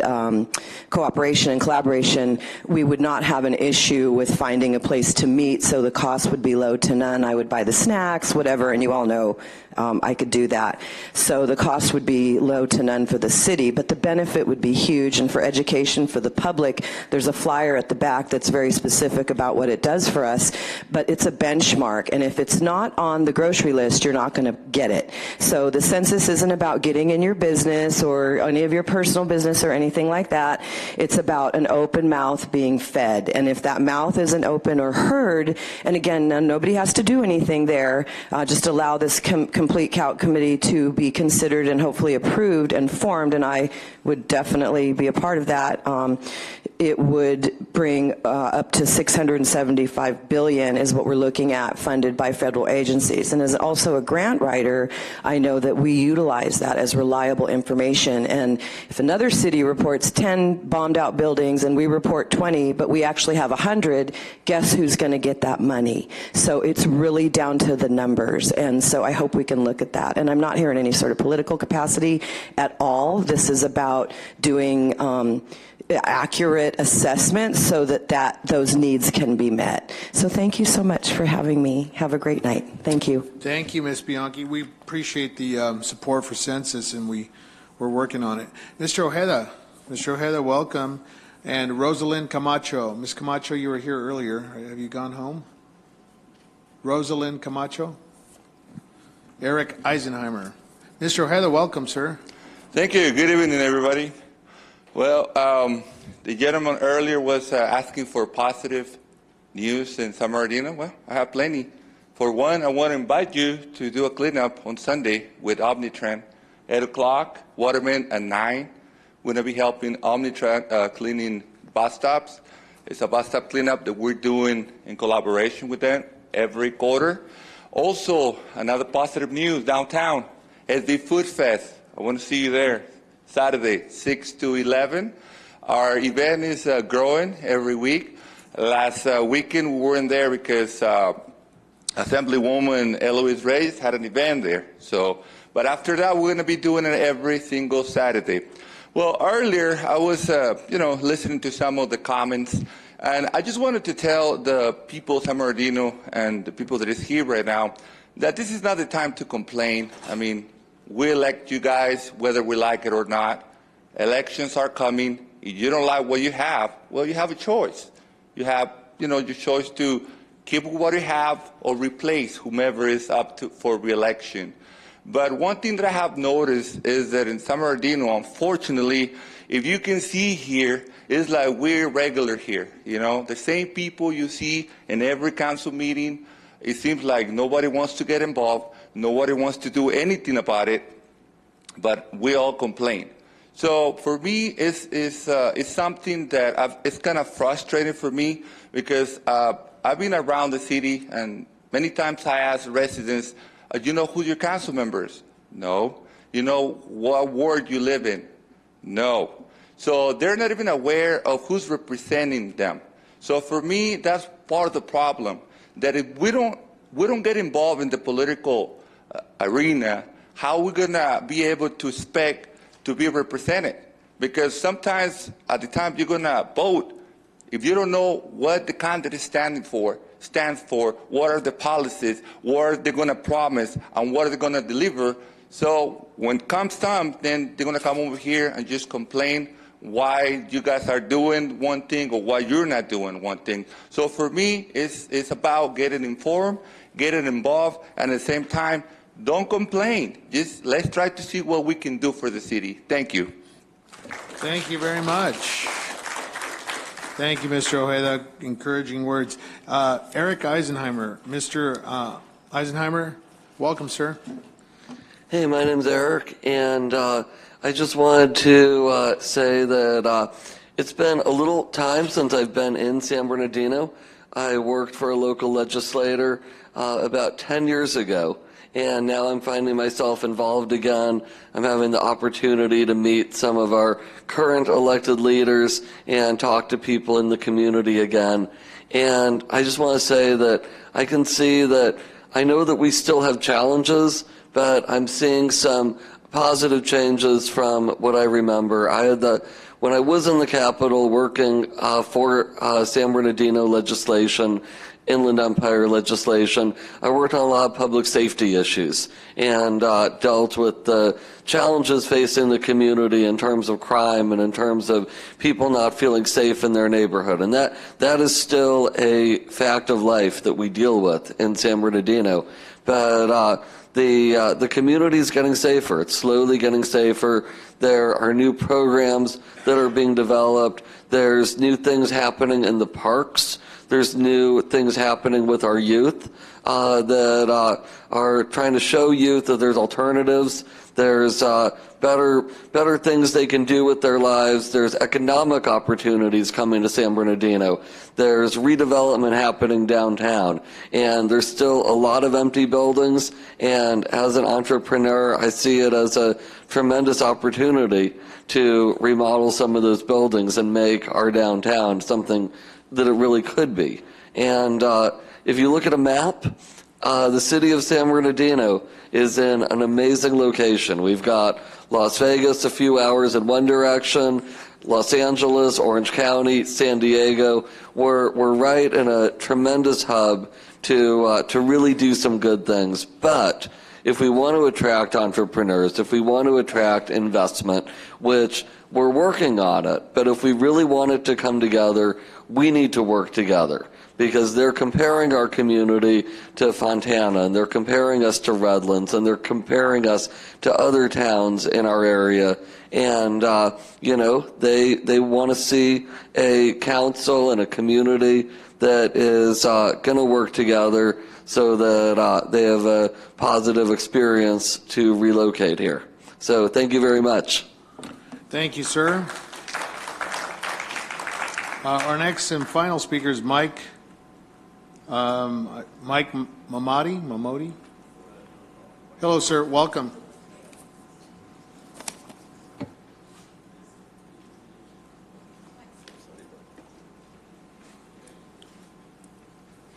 Good evening, Your Honor, Mayor, council members. I came here to thanks for all the effort that the city did for the project on 6685 Olive. We are subdividing the parcel, and I want to thank you everything. You guys did a great job, and I sincerely appreciate all of you guys. Thank you, sir. Thank you. Very good. This time we will take a 10-minute recess.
go ahead and reconvene our meeting.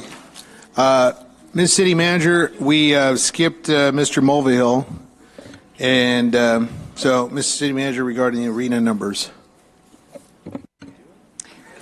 Mayor, my mistake. I didn't catch it.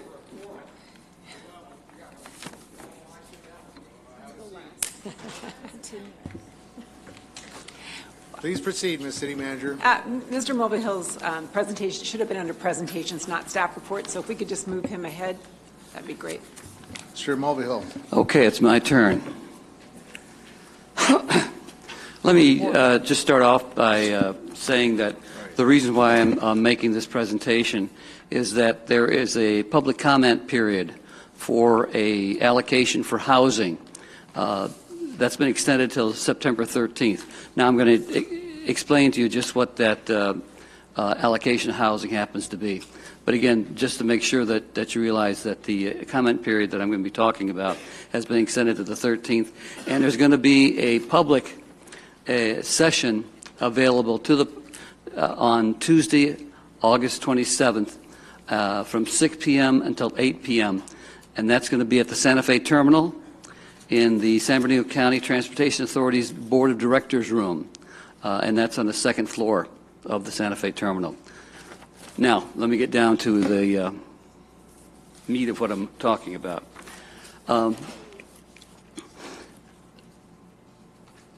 I think everybody realizes that California has some of the highest housing prices and highest rentals in the country. California's median housing price is about 2.5 times the median housing price of the rest of the United States. And that's causing a lot of out-migration, among other things, besides just lowering the quality of people's lives because they're spending so much money on housing itself. In fact, it's estimated that over 50% of the households in California are cost burden.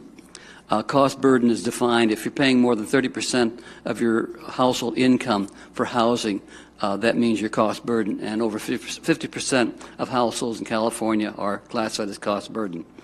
I'm going to be talking about the Regional Housing Needs Assessment, otherwise RHNA, is the process by which the state determines the immediate and future housing needs. The California Government Codes require that every city and every county adequately plan to assure adequate housing is available to households in every income category. And RHNA is the mechanism that makes this happen. To make a long story short, the California Department of Housing and Community Development has estimates, actually the Department of Finance has estimates of household growth in California, and the Department of Housing and Community Development has allocated regionally the future housing needs. In our area, the Southern California Association of Governments, otherwise known as SCAG, is our regional planning agency. It handles transportation, housing, and obviously this is part of their charge. It has 6 counties under its authority, and it has gotten the regional determination from Housing Community Development, and has since last year, October, there's been a subcommittee, the RHNA subcommittee, and the SCAG staff has been putting together a methodology, in fact 3 methodologies, to help allocate the regional housing needs across jurisdictions in Southern California. And to make, again, there's a reference that I've given everyone here. I'm sure that everyone has gone to the www.scag.ca.gov/RHNA, and you've poured over those 360 pages, and you've absorbed that. I've passed out a 5-page, I think, condensation of, the important parts of what the options happen to be. And for those of you who have this, I'm going to really limit to looking at the various options.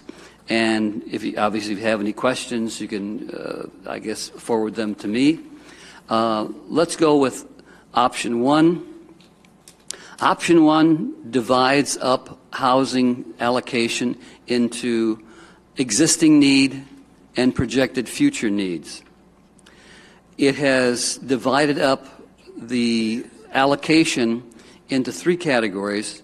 70% of the regional need in each jurisdiction is going to be based on that jurisdiction's share of regional population. So 70%, this is option one, 70% is based on the jurisdiction's share of regional population. 20% of the regional need is based on the jurisdiction's share of population within regional high-quality transit areas.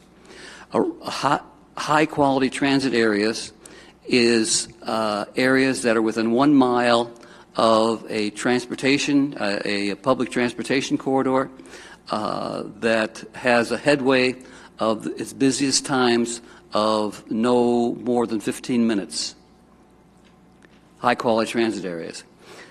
Thirdly, the last 10% of the regional existing need is allocated through the share of regional building activity, which is based on permitting.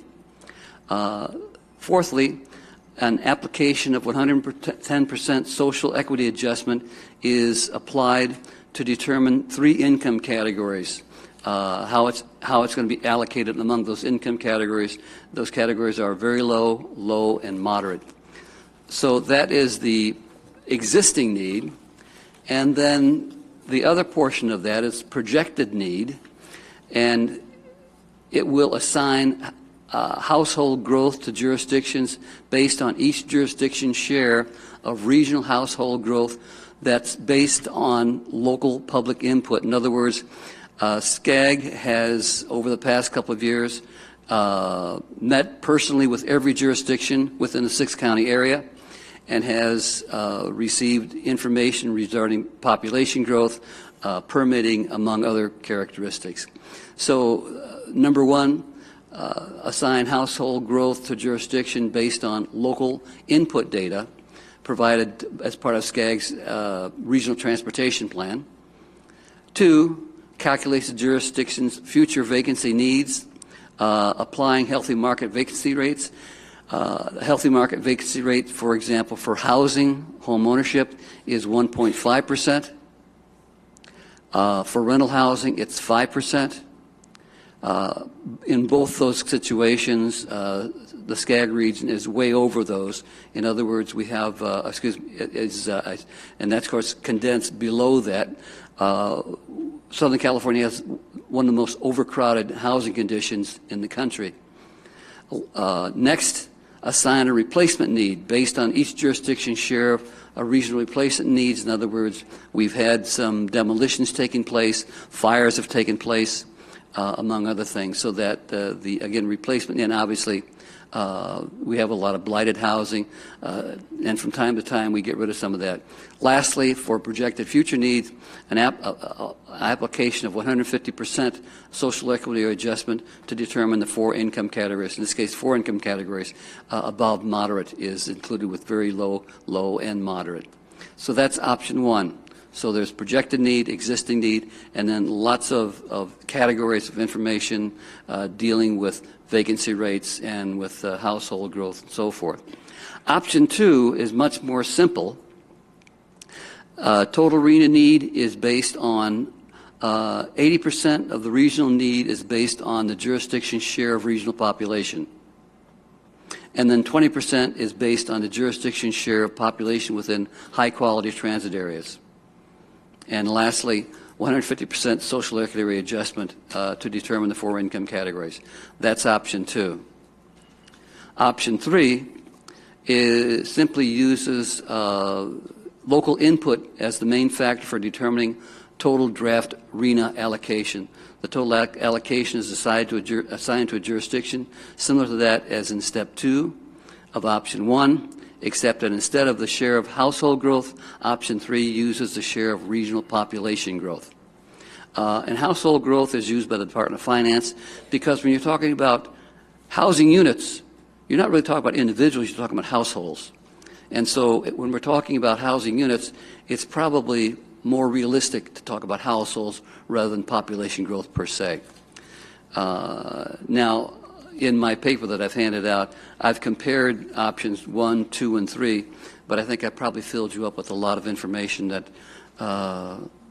again, if you've read your homework and you have some questions to ask, John, have a question? Are you done? I'm done, essentially. Very good. I don't want to take more time. Thank you, sir. Thank you, Councilman Mulvihill. We appreciate your representation. I do have a question for you. You, in our brief conversation in the hallway yesterday, you recommended option 1. The voting privileges extended to you as our representative. Will you be casting a vote, or how is the vote cast once this process is complete? There's going to be, again, this public comment period is going to make a lot of impact, and the city staff is going to be recording basically what the comments happen to be, and they're going to be using that in order to recommend an option to the subcommittee, and the subcommittee is going to be recommended it to a further committee and ultimately to the regional council of SCAG. And so, but my personal preference, I think that option 1 tailors the information because of the greater amount of data, and plus there's an existing need and a projected need that are separate. There's been a lot of pushback from certain counties in Southern California that really don't want to have a great deal of new housing allocated to them, and so they're wanting to eliminate a calculation of necessary existing need and just go with projected need. But again, from my point of view, and I think I explained it in my explanations coming on, that that option 1 has all the qualities that to fit to a specific jurisdiction. They mentioned, for example, and this is also, again, this is a consolidation of a larger document, 360 pages long. That's saying that, say, option 2 also uses high-quality transit areas. High-quality transit areas, if you stop to think about that, it fosters infill development. In other words, these high-quality transit areas, well, think about where our buses run. They're on major streets, and so it would encourage infill development. And in generally, you have a lower-income population that inhabits these sorts of areas, so it tends to promote fair housing, and also it tends to promote more affordable housing. And so there's a lot of goodies in terms of just looking at high quality. Why are they looking at high quality transit areas? Well, there's a lot of impact for those. But in fact, obviously, option 1 uses high quality transit areas as well.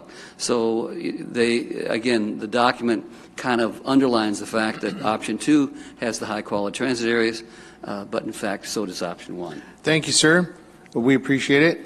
Moving on to our item number 8 under staff reports, we have a service agreement and fee waiver request. Ms. City Manager. Mayor, council members, we have 2 great events that take place in this city every year. One of them by outside entities, not the city. One is the SB Fest, and the other is the Back to the Route 66. As you may recall, during budget, you had agreed to waive some fees by funding them through the Cultural Development Fund, and that was for some public works funds and for some parks and recreation. But what we didn't fund was the police department services out of that during the budget. And the reason we didn't in the past, they've always absorbed those costs through their overtime budget. And as you know, with the cuts this year, they just can't do it. They'd be cutting something else. So we have 2 requests, one from the Chamber of Commerce for the Route 66 event, and one from the IVDA for the SB Fest. And they're asking that we waive those police fees. And we would ask of you, if you wish to do that, that you do it through the cultural development fee, so the police department actually gets those funds so that they can provide the overtime. And we have staff here to answer questions, and there's also a representative from IVDA. Very good. Staff members, if you'd like to make your presentation, or does that conclude your presentation? Okay. You may have something to add. I just want to add that in the past, the council has approved these fee waivers, and the events have continued to grow each year. They do bring a new life to downtown. The rendezvous back to 66. It's a confusing one. That one brings about 1,000 cars downtown and about 10,000 people for a one-day event. And the SBD Air Fest is, again, continuing to grow. It's a 2-day event now. It does bring notoriety to our airport, and it's 2 positive events. So if you have any questions about the events, especially the rendezvous back to Route 66, I can answer the majority of those questions. And we do have a representative from the San Bernardino International Airport Authority. Mr. Tickmeyer, I actually have some questions regarding the recommended motion. There are 2 motions on the floor. You have one to authorize the city manager for execution of service agreements, which is pretty boilerplate and standard, I would assume. The question that I have for item number 2 is the question to the council to appropriate the money. So in your phraseology here, you write for one or both events through a general fund appropriation. So is this coming from general fund money, or is this coming, in fact, from the cultural development fee impact? It would come from the 247 fund, which is the cultural development fee fund, and be appropriated into the 1920 operating budget. And the 1920 operating budget is a general fund budget? Yes. Okay, I see. All right, members, what say you, and what we'll open up for discussion. Councilmember Charette, and we'll open up for. Thank you. Just to be perfectly clear, it's not impacting our reserves. It's not impacting our general fund. It is a separate fund that is set aside for cultural events, and that money is derived from fees that are paid by developers for cultural events. But I want to be honest, that is a general fund source of money, but it's from that particular fund, which is cultural development. And how much is in the fund right now as we speak? $4 million. And we bring in about $600,000 a year in revenue to that fund. So in other words, I guess what I'm asking, I think you know what I'm asking. I'm asking, there's money there. It's budgeted. Where else can the money be used? Well, it's general fund money, but typically the council has decided to use it for cultural type events. Okay. Yeah. I'm very supportive of these things. I do have some ideas, and I'm not going to go into them tonight. I'd rather do that one-on-one or with the appropriate people. But I do know where we can find some funds, I believe. And it's going to require some more cutting that I don't think anyone's ready to do right now. And I'm going to support the item because I support both events, and I think that we owe it to our community to be able to bring these events in. It's been said, and maybe the rep from IVDA or one of our airport authority representatives can comment. It's been commented that, well, IVDA and San Bernardino Airport Authority have more money than the city of San Bernardino. And I don't know that that's really accurate. I don't think they're just flush with cash out there at the airport either, and that's a very important asset to this community. So I just guess I'm trying to make the point that we've got to really start watching our dollars.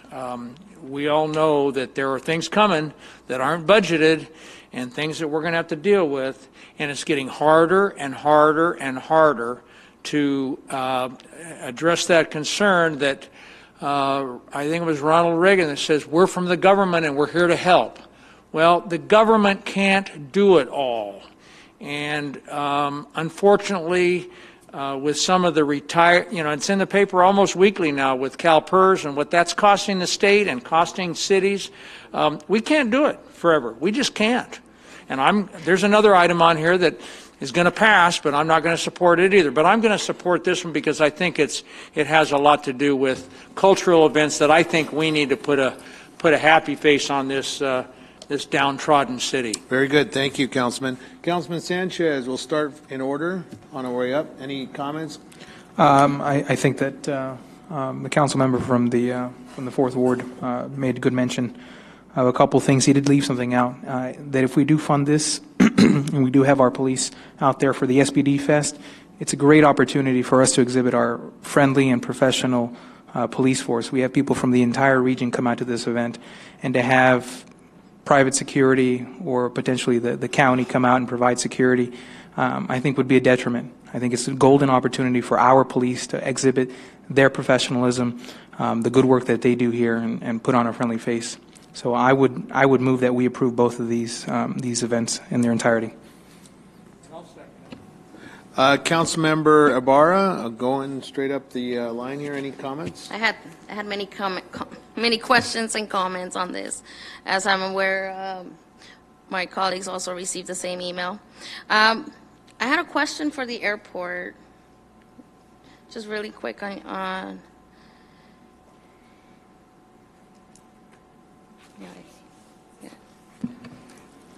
Hi. Good evening. Hi, thank you for coming tonight. Of course. I did have a question if the international airport has sought maybe getting also the San Marino Sheriff's Department involved to help offset some of the cost. From what I gathered from our city staff is that our police department has been absorbing the cost of their services in their overtime budget. We did major cuts, and I wanted to see if there's anything that the Sheriff's Department can help with the policing that you need at the Airfest. The other question I have, well, I don't know if you want to answer that question. I'm going to respond one at a time. If you Being reach out that to the them. airport is within the jurisdictional boundaries of the city of San Bernardino, and you are partners of ours not only on the Sevilla JPA, but with the event itself, it's natural for us to come to the city first for these services. If it is the desire from the dais for us to contact the county of San Bernardino for policing services, we'll take the direction from the council. Okay, so that was my first question. My other question I had, is there a reason you're asking, or the airport is asking for the fee waiver of the special events permit? It's $429, and it's just pennies. I understand for some other people to consider, but these are expenses that we should have budgeted for, and somehow we didn't. And I know there's people that do special events around in the city, and they pay their special event permit. So what makes the Airfest an exemption to that rule that we would waive those fees? Well, coming as the city as a partner of the event, you do have a good representation at the airport for the event. I understand your financial responsibilities coming from the city council. We're going to ask for the fee waivers, and we understand that if not all of them are provided. Public safety is kind of a different subject matter. We threw all the fees in the staff report. Okay. And then I had asked our staff, and it seems like I have to wait. Several people were telling me that your event generates a lot of taxes, transient occupancy taxes. I didn't get those figures, and I wanted to, going on that, because you were charging admission $20. Correct. Before, and this year you're charging $10 admission. Correct. Has the airport ever considered doing what they do? I came from Orange County, and I know Orange County Fair. That happens every year. I know the residents around that area. I don't know what the mile radius is, but they usually get a free admission passes to go to that event. Is that something that the Air Force might consider in the future for people who live nearby? That's something that we could have a separate conversation on if, we want to have a discussion on SBD Fest 2020. Currently, we did lower the ticket prices for everyone from $20 to $10, recognizing the demographics and just wanting to get families in the door. Kids 13 and under are free. We are also offering a lot of coupon codes to the local school districts to help the students and their families come in. But no, we have not considered offering free tickets within a certain demographic. It'd be very hard logistically to manage. Okay, and the reason why you brought down the fees from 20 to 10, it was just because of the demographics then? It was the demographics. We want to encourage a higher gate and a higher attendance, and we think lowering the fees would help our local residents bring their families in for the weekend event. Those are all my questions. Okay, thank you. All right, any more discussion points? Councilman Mulvihill. Thank you. I wanted to kind of respond to Councilman Charrette's statement that, the airport's probably in the same situation as the city is in. Catherine, I thank you. Our libraries, branch libraries especially, are closed most of the week. They've just opened a handful because of our budget shortfalls. and we had a 7% across-the-board budget cut this year. How much did the budget was cut this year in the airport? I'm not really here to speak on behalf of the budgetary situation of the agencies. I apologize, I'm not prepared to answer this question. Yeah, okay. But I suspect that the airport and the city are not equal in terms of their budgetary support. So I'm looking at now, Ms. City Manager, is all this, I didn't vote for this year's budget, so the 18,000, the Route 66, yeah, I think the Chamber of Commerce does this on a shoestring budget, so I'm not concerned about that. But the airport is not in that same category. And so I guess I'm just, every time I think two council people get together, and only because if there's more than three, it breaks the Brown Act, but every time we get together, we talk about budget problems. And so I'm really concerned, little bits of money, talk about penny wise and pound foolish. The $18,000 for the SB Fest that we've budgeted, that comes out of the cultural? And you said something about that's a general fund? Yeah, I can explain more to you about that later. It is actually a general fund account. Okay. Now, the $16,000 that goes for the permit and for police services, does that come out of cultural too? If you approve that tonight, yes, it would. Okay. Now, Catherine, you said that the county, if the city doesn't provide police services, you can go to the county? We can make the request. I can't say that the county would approve the services. We would have to Well, of course, take that we might not. It looks like we're going to be approving the services, but I'm not going to vote for it.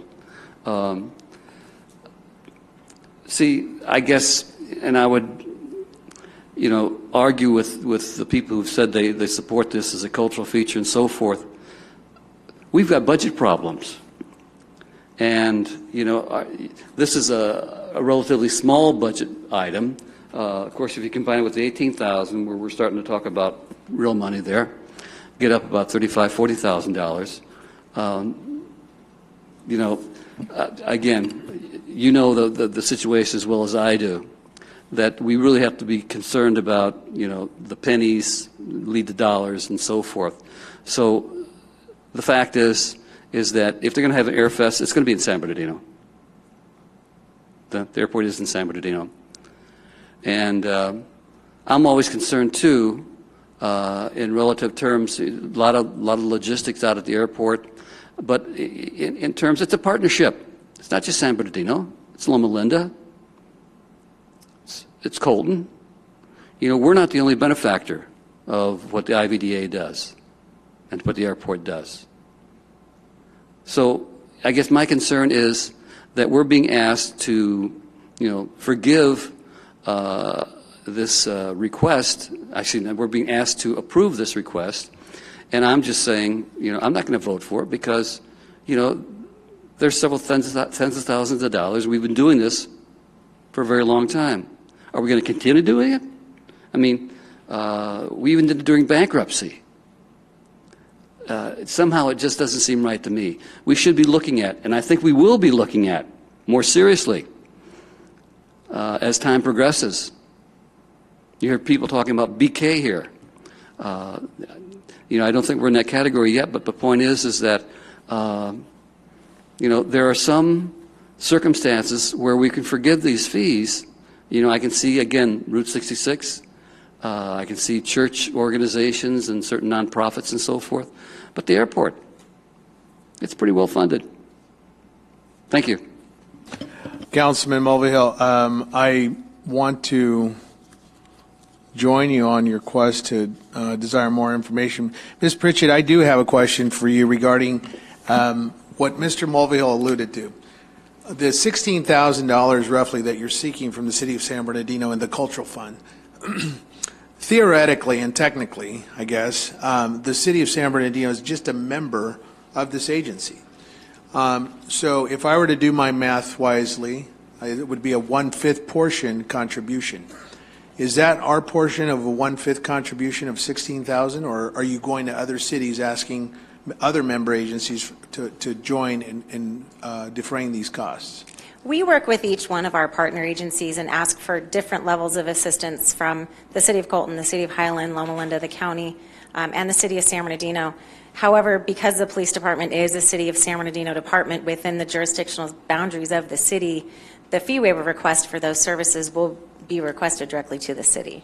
It would not be allocated to the other partner members. Do the other asks from that you have just alluded to, do they amount to those, what roughly, I know you probably don't have facts and figures in front of you, but do they equate, are we a vast contributor to this amount? No, the vast financial burden comes from the City of San Bernardino because of the fee waiver. Okay. All right. Mayor Pro Tem. Yes, thank you. Hi, Catherine. Hi. How are you? Great. Both of them alluded to what I was going to ask. Is it any way possible that you can reach out to the other cities? And especially to the other cities, but mainly I wanted to ask you, the County of San Bernardino, with the Sheriff's Department, not for them to actually do the police service, but to collaborate with the police department and maybe do it together, and show the city and the county that we're working together, and not just be San Bernardino PD, and other agencies can come and somehow participate. Of course, and throughout the years, in the 5 years of SBD Fest, we have done a lot to defer some of those costs, reduce the costs that we have requested for police services. In past staff reports, you'll notice that past fee waivers were almost double the amount that we are actually asking. So we are down to minimum staffing levels with the police department this year. 2 of those officers are traffic control on 3rd Street to monitor ingress, egress. And we do have a good partnership with the county, who is at the table at all of our San Bernardino SBD Fest planning meetings to understand the public safety aspect and to see where they can partner with us. They have been to our incident command meetings. They do help us run our incident command center. So the County Sheriff's Department does have a very strong presence at the air show already. Okay, so you did say that if it was the wish of the council that you go back and ask, if you just try and get more money from other agencies before the city just coughs up everything for the police. Is that possible? Because you mentioned that you can. Anything's possible. We have great relationships with the county. I could make the ask. I would definitely need to be able to present it as the City of San Bernardino has denied our request to provide policing services, and make the request to the county. If that's the direction from the dais, then I can take that back. I see that the vote is already going on here, so.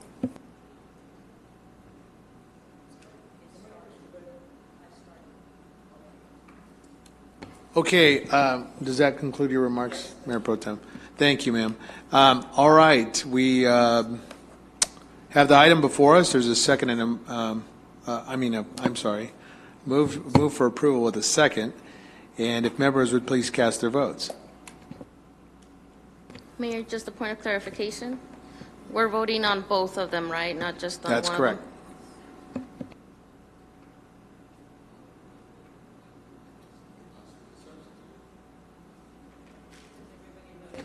Members would please cast their votes. Madam City Clerk. I'd like to split that between the Chamber of Commerce event and the airport event. So then you'd make a substitute motion, Mr. Mulville. Substitute motion. Authorize city motion number 1, authorize city manager service agreement with San Bernardino International Airport, that portion of it. Very good. And then motion number 2, if the council desire, approve the non-budgeted waiver request totaling back to Route 66, 26,000? Yeah, Route 66, exactly. All right, is there a second to Councilman's substitute motion? Second? I'll second. All right, second. The motion is before us, folks, substitute motion. Now, the motion for clarification is the floor motion, which is item number 1, and item 2, which is simply to approve the back to Route 66 item for 26735. Is there discussion matters on it? Members? I do want clarification on that. My understanding was you wanted to take both of those motions but take them separately. You weren't actually changing the language? Okay. And then if I can do a voice vote on both of those. It's just because I can't see the vote screen. Wait, can I just clarify? Are you asking them, are they voting to separate them, or are they voting on the first item? What are you asking them to do? We need, you need to vote to separate. That's what I wanted to Yeah. clarify, yes. And that's what you seconded. Mr. Sanchez. Ms. Ibarra. To separate, yes. Mr. Figueroa. I was going to say the same thing, to separate, yes. Mr. Charette. Mr. Nichol. Ms. Richard. And Mr. Mulvihill.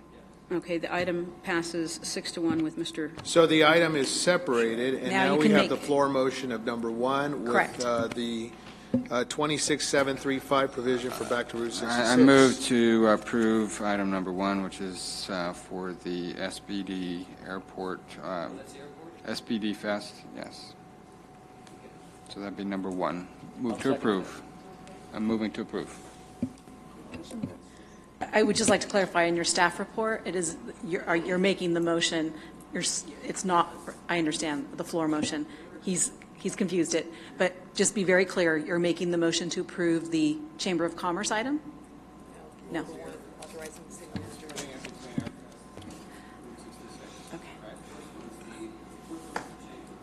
All right, Yes, let's. that's what I'm saying. The first one is the Chamber.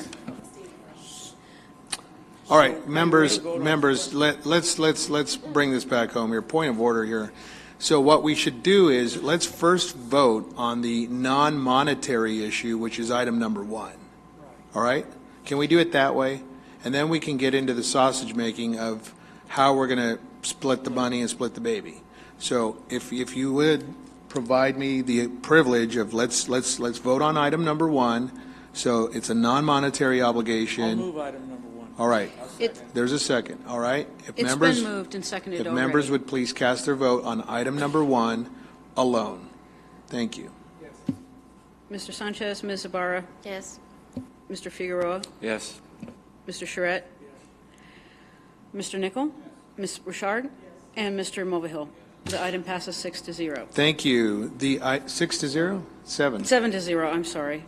Item number one does pass. All right, now the opportunity for council members is to split the baby and talk about item number two. You have subheader 2 with item A, which is SBD Fest of 16019, item B, subcategory there, for 26735. What is the pleasure of the council on that? I move to fully fund the car show. Is there a second to that? I'll Back to second. Route 66 for 26735. Is that right, Mr. Sanchez? Yes. Very good, sir. Well, And I there's a would second like with Councilman Nichol. I would like to move it based on if she can just put it out there for other agencies to assist. Not to deny, but to put it out there for other agencies to come in and assist. I absolutely will. Oh, this is Route 66? Okay. Route 66 Sorry only, about that. council member. Okay, so there is a motion for approval with a second from Councilman Nichol for Route 66, 26735 only. I heard Sandra Ibarra second it, actually. So- Very good. Mr. Sanchez?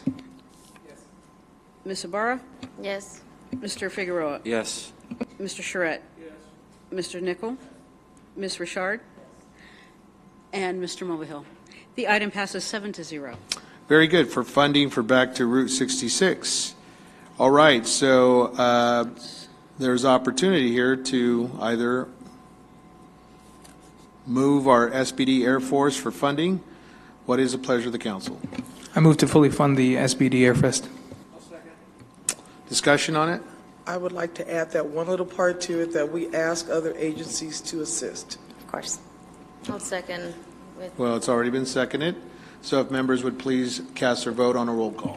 So is that going to be added Is to that this agreeable vote? to the motion maker? Yes. Okay. Okay.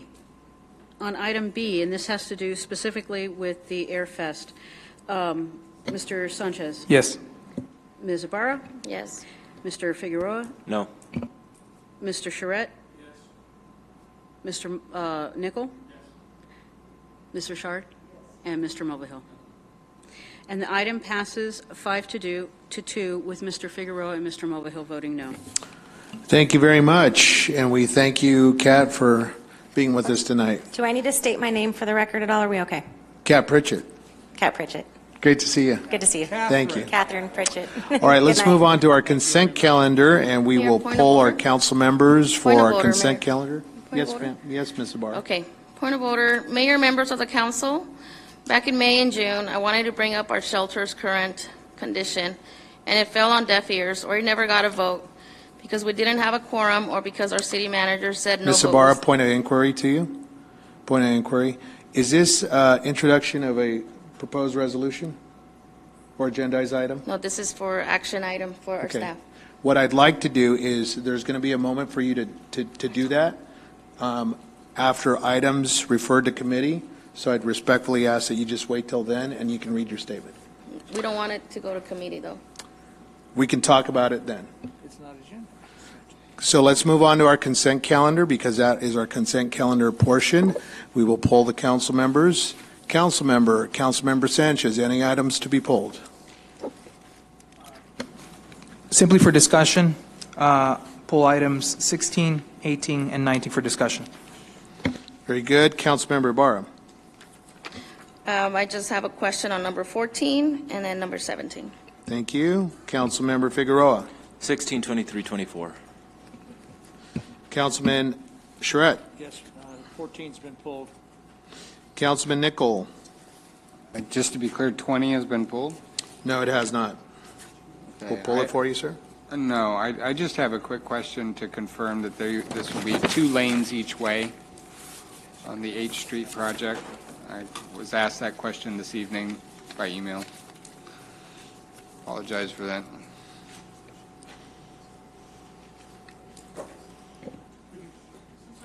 The question, Yeah, the question is, will this include 2 lanes, a widening? This is a widening, correct? for H Street, yes. Yes, Yes, it it's does. 2 lanes each way. Yes, it does. Okay, thank you. That's my only question. Thank you, sir. Mayor Pro Tem. Yes, my questions were answered, but they've also been pulled, so we can talk about it. Very good. Councilman Mulvihill. Very good. And administration, any from our city manager? Mayor, I need to pull item number 15 so we can continue that to a later meeting. The PERS board is asking us for more information before we bring that Very item good. forward. Item number 15 is pulled administratively for the move to continue. All right, if members would please, Is there a specific date for the continuation? I don't know if it matters. let's let staff, It yeah. will probably be the next meeting. Very good. All right, thank you, Ms. City Manager. And if members would please move the balance. Second. Members would cast Okay. their votes. Again, we need to take a voice vote. This was the consent calendar motion to approve was made by Councilman Mr. Mulvihill and Mulvihill. It was Mr. seconded Charette. by Mr. Nickel. Please take, I'd like to take a voice vote. Ms. City Clerk, if Ms. there's no objectors, can we just do a consensus vote? That's fine. We'd like to Are we all speed it up. good?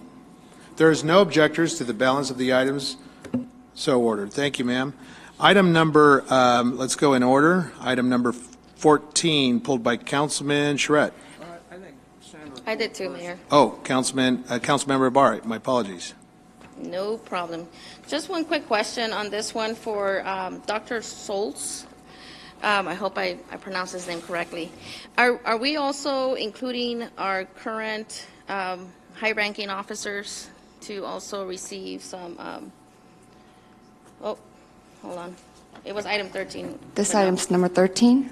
It was number 13, and it shows here as number, I don't Okay, know why I wrote down 14, so- but it was 13. No, it was for Dr. Solz. For some Item reason. number 13, is that right, Ms. Ibarra? Item 13. Okay, our apologies. Ms. Tran? There seems to be a number change somewhere. Councilwoman Barr, can you repeat that question again? Yes, so for Dr. Solz, it seems like he's only doing psychological evaluations for the new officers coming on board, correct? For when it comes to new hire process, yes. But there's also other process, fitness for duty, and other process that Dr. Solz would conduct as needed. Okay, as long as the long-term officers also get some assistance. For example, at the shooting that we had on December 2nd, I know a lot of those officers were there, first responders. I wanted to make sure that they also get. For that, that is the employee assistance program that we have, the counseling team for critical incidents. So that is separate. We do have a contract with them. So if you can enlighten this council as to when there are cases where a police officer, a veteran police officer would have to come before a psychotherapist, psychologist for evaluation. If you could enlighten the council as to when there are instances where that has to happen. We can't discuss that, and for that is confidential. And then, Okay, Councilman Charette, you had items on that? Oh, yeah, no. Was it 13 or 14? I was on 14. Okay, very good. All right, thank you very much. We will entertain a motion for approval. Second? All right. Member, do you need if I could, if there's no objectors to item number 13, thank you. Hearing none, it's so ordered. Item number 14 by Councilman Charette. Councilman? Thank you.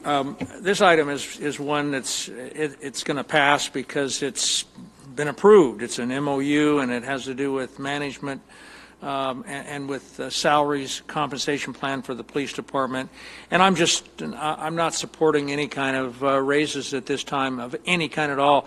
A public speaker talked earlier about a freeze that he's experienced at the county. In my view, government has a hard time freezing salaries ever.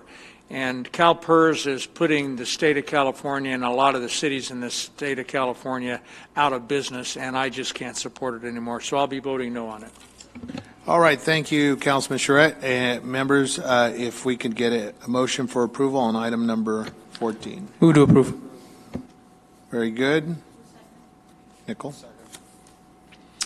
All right, if members would state their objection to item number 14. If not, hearing none.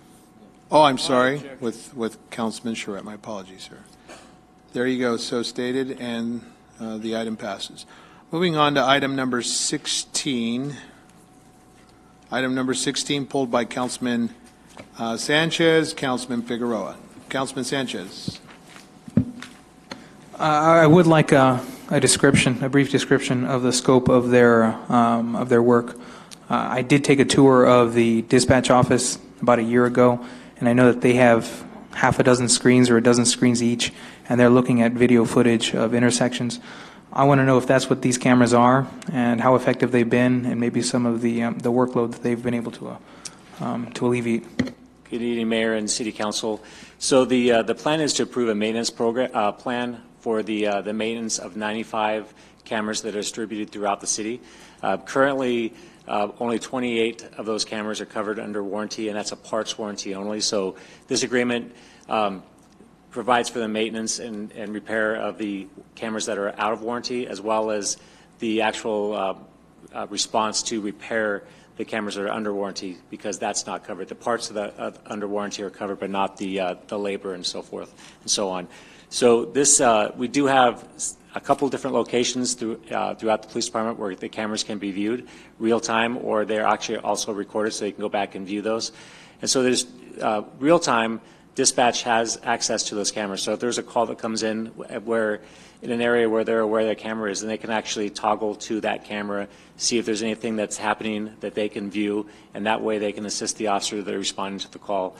They also have the ability to monitor those cameras, but of course there's 95 cameras, so that's pretty cumbersome for one person to review. We don't have anybody that actively views those cameras real time, other than those dispatchers that when they have the ability to do that, they do it. Those are all recorded. Of course, all systems have limitations, and there are limitations on the cameras themselves. So some of them are pan and tilt, so they scan. Some of them are on fixed locations. And obviously the ability of those cameras is limited by what can be transmitted through the data through cellular service. And so if the camera's on a fixed location and something occurs off in the distance, sometimes that, the license plate's not readable when we view back the video because it wasn't focused on that license plate. Now, if it's viewed real time, they can zoom in and get a very good capture of that license plate, but not necessarily going back just because of the amount of data that's obtained. It's, the more pure the the resolution, of course, that costs a lot more to transfer through a 4G or whatever system that we currently use. So I'm going to terrify the rest of the staff here by saying this, but I would like your real assessment. Is this worth the cost that the city is paying? You know, there's always limitations to every system. There are other systems that I think provide more information quicker. Of course, they're a lot more costlier. And for example, for the cost of the maintenance plan, we might be able to put license plate readers on one major intersection. So that's just the amount that you're getting 95 cameras now, and we do go back whenever there's a critical incident where we're aware there's a camera. They go back and review the camera footage to see if there's anything captured. Of course, that's not always that they capture something, but it's only dependent upon what passes in front of the lens of the camera. Thank you, Councilman. Thank you. Mr. McBride, I have some questions that I'd like to start saying. First off, we appreciate technology. We're thankful for the advancements in technology. I remember this contract coming before me as a councilman, and so I'm putting on a little bit of my old glory days as a councilman. I remember approving this. I remember sitting in on those conversations. I remember at one time hearing this as chairman of the Public Safety Ad Hoc Committee on where, why, and who, and how. And so I keenly am aware of the challenges, but I'm also aware of the advancements in our technologies. As I see it, where is this money going to be? Where is this coming from? Is this a budgeted item in your department? It was actually budgeted for the plan. Yes. Okay, so this is still appropriated within your own department, and this is not general fund money. It is general fund, but it's within our budget already. But it's budgeted. Yes. So you're not asking for additional monies to your $70+ million of your annual budget. No. Is that right? Correct. And the $143,000, what exactly, I mean, I understand that you just said it's for maintenance, but as I see it, there's 95 cameras, is that right? 95 cameras? It's around 83,000, I believe, is for the maintenance of the existing cameras, and then there's $60,000 set aside for the replacement of cameras that are non-repairable, and also for the repairs of the cameras that are no longer under warranty. So describe maintenance for $83,000. What is Cell Plan going to come out and do to our 93 cameras throughout the city? So if there's a camera, and we get, I was told, about on average 15 maintenance calls a month that for a camera that is no longer transmitting, for example, or maybe a mechanical part of the camera breaks, they'll respond out and repair that. Are they under warranty? No. 28 cameras of the 95 are still under warranty for the parts, but that doesn't include labor, is my understanding. What's the average cost for a camera? That I don't know. Back at page 278, it goes on to enumerate all of the historical perspective of this plan, Cell Plan Technologies.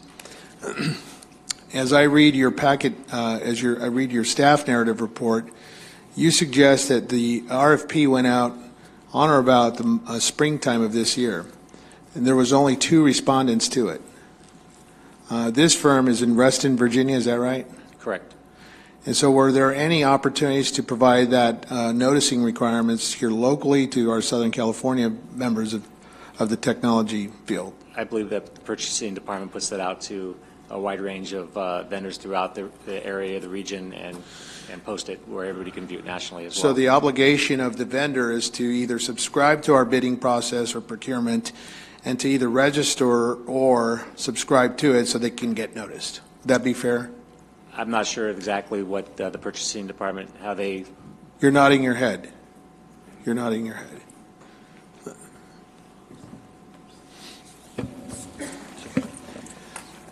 What we do in our purchasing department is, oh, cool, thanks.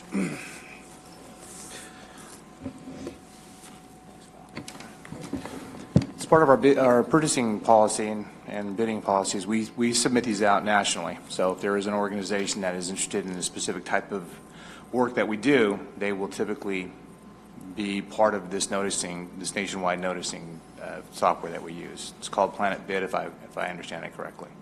So whenever a bid's put out, everyone that is interested in the country can go ahead and bid on it. So then back to my question, is the obligation and burden really is on the vendor, whether they're local, county, statewide, they have the obligations to subscribe and to submit and respond. That's correct, sir. All right. Now, my question, Mr. McBride, is the efficacy of this $143,000. I mean, I'm just going to be a councilman for 10 seconds, okay? A councilman in the 3rd District who once was fighting for his district, for parks to be covered by cameras, for children's protection and safety, for playground equipment to be monitored. Now tell me about the monitoring process of these 95 cameras. So the cameras are in place. However, there's limited ability due to staffing to actually monitor those cameras on a real-time basis. So there's 95 cameras that would require quite a bit of staff to monitor each and every one of those cameras. We just don't have that capability. However, they are available for dispatch to view. There are cameras in parks as well as other public places in the city, and the dispatch the dispatch personnel have those monitors available to them to view cameras when they feel it's necessary. Do you believe this is a wise use of $143,000? Well, it's actually $80-some thousand for the maintenance of the Well, cameras. but the contract reads, the narrative reads up to 143. So Correct. If you were to get approval tonight and consent and a blessing from council, you have the authority to spend $143,000. I would say if a camera solved a homicide or a murder in the city, then it's well worth its value. Okay, I toured your dispatch center yesterday. I was grateful to take a few moments, and I'm grateful for our police department. I am extremely supportive of our police department. I believe in our police department. I wholeheartedly want to give this equipment to our police department. My apprehension is that, based on my site visit yesterday, that you just suggested in that site visit that there are times when you can't zoom in on a fixed video. And so that's concerning to me. I'll be very candid, very frank with you. I don't know if this is the best use for money. I think there's more advanced opportunities. CellPlan has been part of this community for 6 to 8 years, and $143,000 is a lot of money. It's a lot of money. But there's newer technologies that are cheaper, quicker, and more effective to deploy, to record, and to apprehend. So what safety committee, or how has this been vetted? I mean, obviously you If I can interrupt, Mayor, this is maintenance of an existing system, correct? Correct. And what was the investment that we have in this system?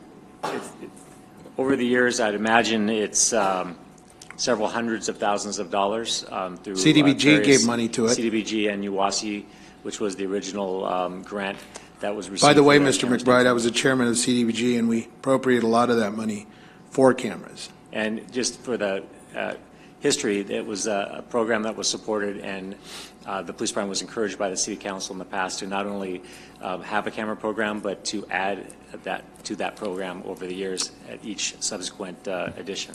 Okay, very good. Thank you, Mr. McBride. Mr. Figueroa, you pulled the item, sir.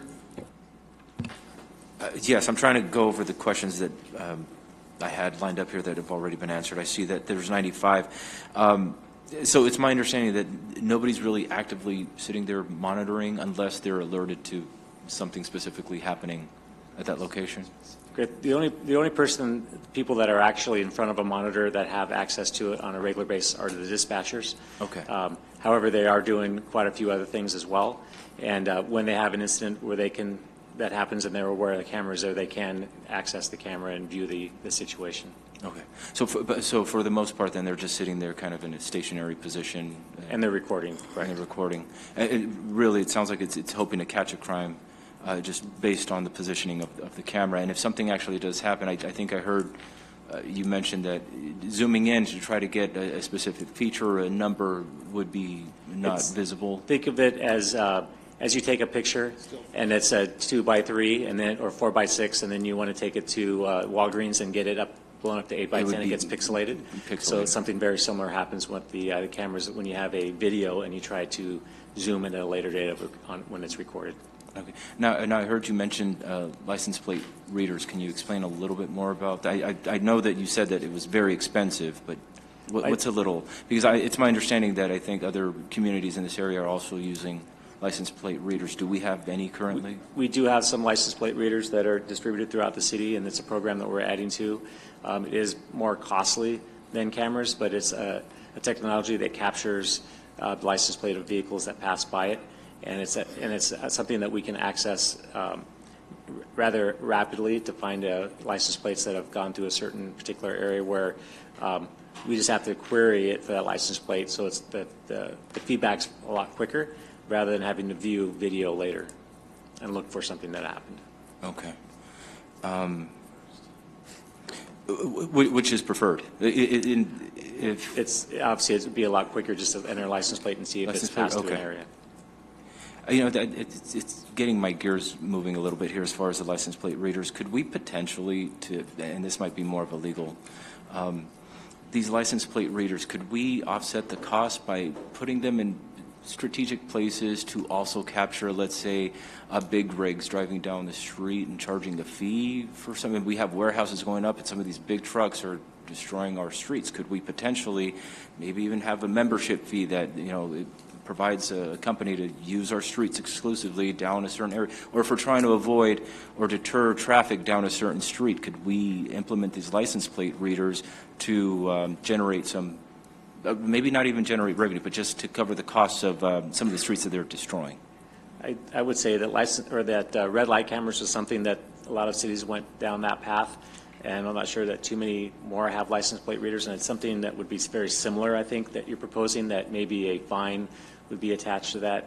I'd have to defer to the legal leads on whether that would be appropriate or not. So if like a Class A license type of vehicle is driving down a street it shouldn't be or something like that, we would be able to. Yeah, I'd be happy to take a look at that and get the council and you a memo on the details of what that might be.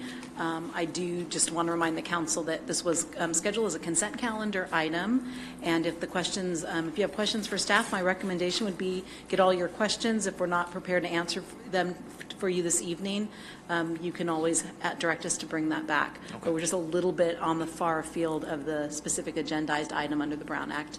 I understand, I know that you want to have conversation, but that way, if you want to have that, I think the best issue would be to give direction to staff to come back and explore red light cameras or license plate readers, et cetera. Okay. Thank you, that's all. Councilman Nichol. I see this, the current contract expires on August 31st, which is just a few days away. So if we don't approve this tonight, we have no maintenance of our camera system until Correct. this is approved. The existing camera system would still be in place and be functional. However, if a camera were to go down, there wouldn't be a maintenance plan or an ability to go out and fix it. Yeah. And just for this council's understanding, every year I attend or have been attending the International Security Conference in Washington, D.C., or in Las Vegas, excuse me. And it's the showcase of the newest surveillance technology that's available. I would be very interested to see what our network is comprised of currently. There's some very good technologies out there. There's 4K plus cameras now that, to your point, the pixelization, these cameras are getting very inexpensive.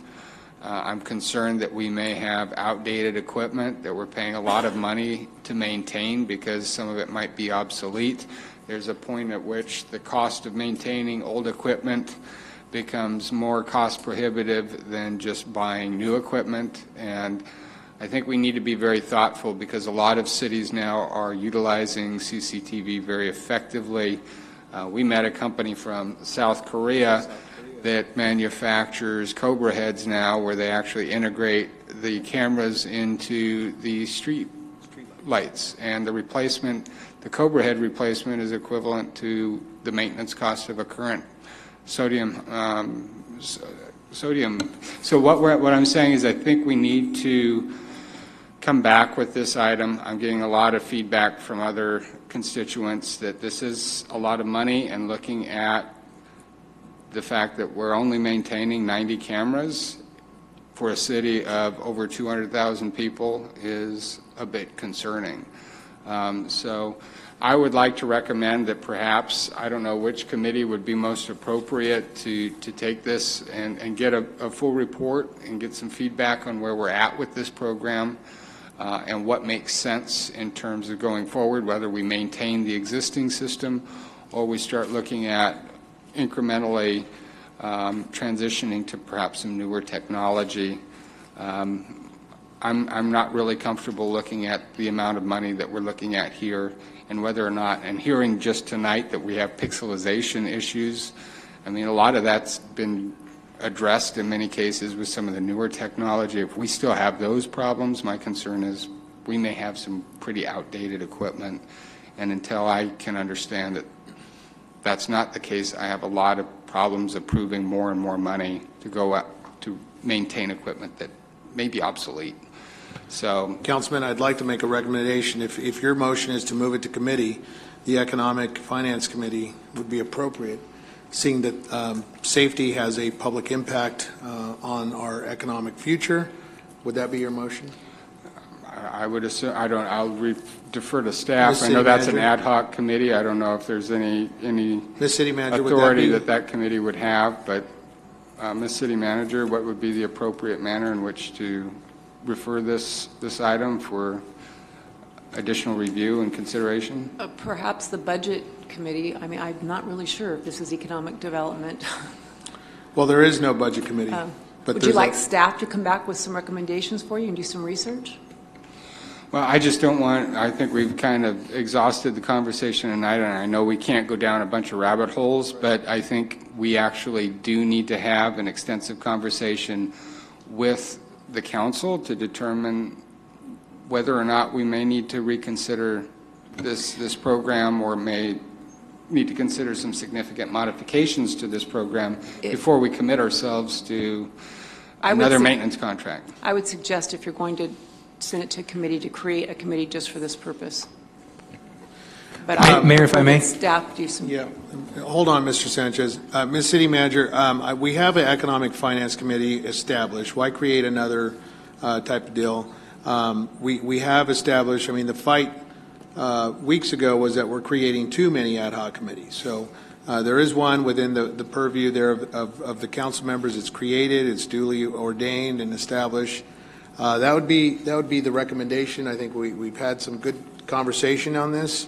I'd like to see this moved on to committee. We have other consent items, but Councilman Sanchez. Yes, I think I see a possible solution here. What I don't want to see is a lapse in surveillance. If I may get legal counsel, this is a standard form contract, so all we need to do is give the contractor a 30-day notice to terminate the contract. What I would move, or my substitute motion would be that we grant the contract, but that we direct staff to come back with a full report at the next council meeting, so that we can see if we need to send an RFP out for potential contractors who could do a better job, provide more up-to-date equipment, but I don't want there to be a lapse in surveillance. So again, I think that we can do here is we can grant this knowing that this is exclusively a stopgap until we find a better contractor. Mr. Sanchez, if I hear, thank you. If I hear that correctly, your concern is that there is a lapse of surveillance. I go back to Mr. McBride. Mr. McBride, the assurance is that there's not a lapse of surveillance. It's only that if the maintenance or if some part were to go missing, that there could be the casualty of one or two cameras or a wire. So this is not a lapse of surveillance. This is a lapse of a part, and we don't have coverage. The system would still be functional. Okay. But however, if a camera went down during that lapse in coverage, it would not be covered under the Understood. All right. So just to frame it up correctly, Mr. Sanchez, I just wanted to provide that clarifier. There's a second on the table. Ms. Mayor, Ibarra, I have some Councilmember questions. Okay, so I looked at the report. There's a total of 99 cameras around our city. 95, I believe. And 68 of them are, it says here, list of notes not covered under this option. They're not currently under warranty for the Correct. cameras. But they're still out there on those corners. They're still functional and working, Okay. yes. My concern is, I highlighted the ones within the second ward, and I do appreciate that we have them in some very high crime locations, but we have had a crime that hasn't been solved, and I'm concerned that these cameras are not capturing who the criminals are or how they're taking off. So that's, I did count 99, but my other red flag I saw with this is that Cell Plan was given several options of several costs that they wanted to give to the city. Option 2, as we stated, is the $82,000, comprehensive coverage and cameras under warranty, parts and labor for other cameras not on warranty. And then option 3 jumps to a whole $600,000 to replace the old hardware that's over 3 years old. So I don't know how CellPlan made that total. That to me raises a red flag. The other red flag I saw, and hopefully we have a new one, their state license board, according to the printout that we have on 323, it said that it expired June 30th, so I'm hoping they have a refreshed, a new one. I personally seen where the cameras are and the crime, especially Olive and G Street, that corner is well known for the prostitution that's going on in that area. The light, it's very dark in that area as well. We have a camera that's under warranty, but still, that criminal activity is not decreasing in that area. So I'm just wondering what the purpose is of having these cameras if we're not capturing the criminals in our neighborhoods. Well, when you have a camera on location, the hopes are that if the criminal activity occurred, that it would occur within the scope of the coverage of the camera. That's not always the case, unfortunately. I would like to see other bids, and as my colleague Nickel said, South Korean company had one with the lights and cameras together. That is something that I actually mentioned to our city manager. It'd be nice to have street lights with cameras installed together, because all along East Street, it's dark. Those street lights have all been broken, and we can't find out who's doing it because there's no cameras along East Street. So I hope you hear my concerns, and I can't support this item, and I think we're going to wait for staff to come back to us. I want to hear Councilman Sanchez's. Councilman, can you restate your motion, please? So my motion was to grant the contract, but then direct staff to come back with a drafted RFP to send out for updated security cameras. Well, my concern is that we're hoping that we're going to get a contract that we can, or a contractor that we can afford their product, and a product that we think would tailor well for our city. But we don't know that for sure. And until we get back bids from contractors, we won't know that. So we can't abandon the system we have now in place. I would, if I may, just bring the attention to CellPlan Option 3, which Councilmember Ibarra referred to. The large number, the $711,000, is because that would be comprehensive coverage and replacement of all hardware older than 3 years. So, and that's 67 cameras. So just to keep in mind that new technology, those cameras would be updated and new cameras. There is a considerable cost to that. Mayor, I just want to clarify, because the motion I heard first said to go ahead and grant the contract, direct staff to report back at the next council meeting about the need for an RFP. So there is a difference. Do you want them to come with a... No, a drafted RFP. You want a drafted RFP? We'd need a little bit more time if that's what you approve. Then I would say, out of courtesy to the staff here, I would ask for the second council meeting in September.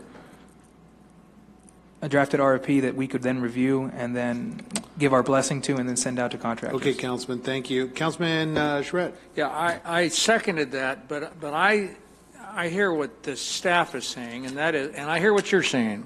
You're saying let's not be without the coverage, or the maintenance coverage, and the, I'll call it the insurance that the system's going to be working on. During that time, we should be looking at other options. And I would leave it up to staff, telling them that obviously this is a great concern. We wanted to do it post haste, but if it can be done in 2 weeks, great. If it takes 30 days, that's fine too. If it takes 45, we want to come back with something good. And in the meantime, we'll still be covered for any maintenance that we might need. So if you're okay with those caveats, I still second your motion. Ms. City Attorney, basically giving us the insurance of being covered, and giving staff whatever time they need, knowing that we want this back very quickly. So here's a suggestion I would make. Your city manager has purchasing authority up to $50,000 to get certain things done. What I'm hearing is the number one concern is that we don't lose If a camera goes down, we don't want to lose coverage, right? But a significant portion in the cost of this contract are to replace 60 cameras. I'm hearing hesitation from the council to pay a lot of money to replace cameras before you've made a policy decision about whether these cameras are the type of technology you want to invest in. So if that's the issue, may I recommend to you that you simply authorize your city manager to work with your police chief to get the kind of immediate coverage you need, so there's no lack of, if there's a camera that goes down tomorrow and it's in a very sensitive, high-crime area, we give him the tool he needs to get that camera fixed. And in the meantime, we come back to you, you send it to a committee or whatever as to the larger policy question. Are we using the right technology? Is this the company we should be going with? To run out and go do an RFP without flushing through those issues, I'm afraid you're going to end up right back in this situation. So this can be done administratively between your manager and your police chief, and then you can come back and address a larger policy issue. Okay, what is the motion, Ms. City Clerk? To grant the contract and direct staff to return in the second meeting in September. In the second meeting, his motion was in the second meeting of September with a drafted RFP. You suggested as soon as possible. I did not hear an agreement to that. Are you okay with that? I'd like to amend that. Okay. In consideration of what our legal counsel said, I do think that staff needs to come back with a report, but in the meantime, there needs to be a stopgap. So I'd like it on record. How much time should we expect before staff can come back with a report?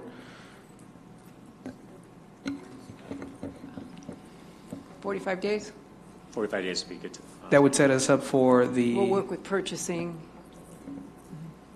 probably the first meeting in October? Okay. It could be that a whole different technology is proposed in lieu of cameras. So exactly, we have yeah. time to be able to vet. Well-trained bats or something. So that you're clear, then you wouldn't be directing the approval of this contract. You would be directing staff to provide for the staff gap and come back in 45 days. Because what that means is that we don't, if it's just a stopgap, then we will not be spending that $143,000. Correct. So what I would like to do is I would like to direct staff to research, investigate, find a solution that's both cost effective and going to advance the mission of the police department. That's my motion.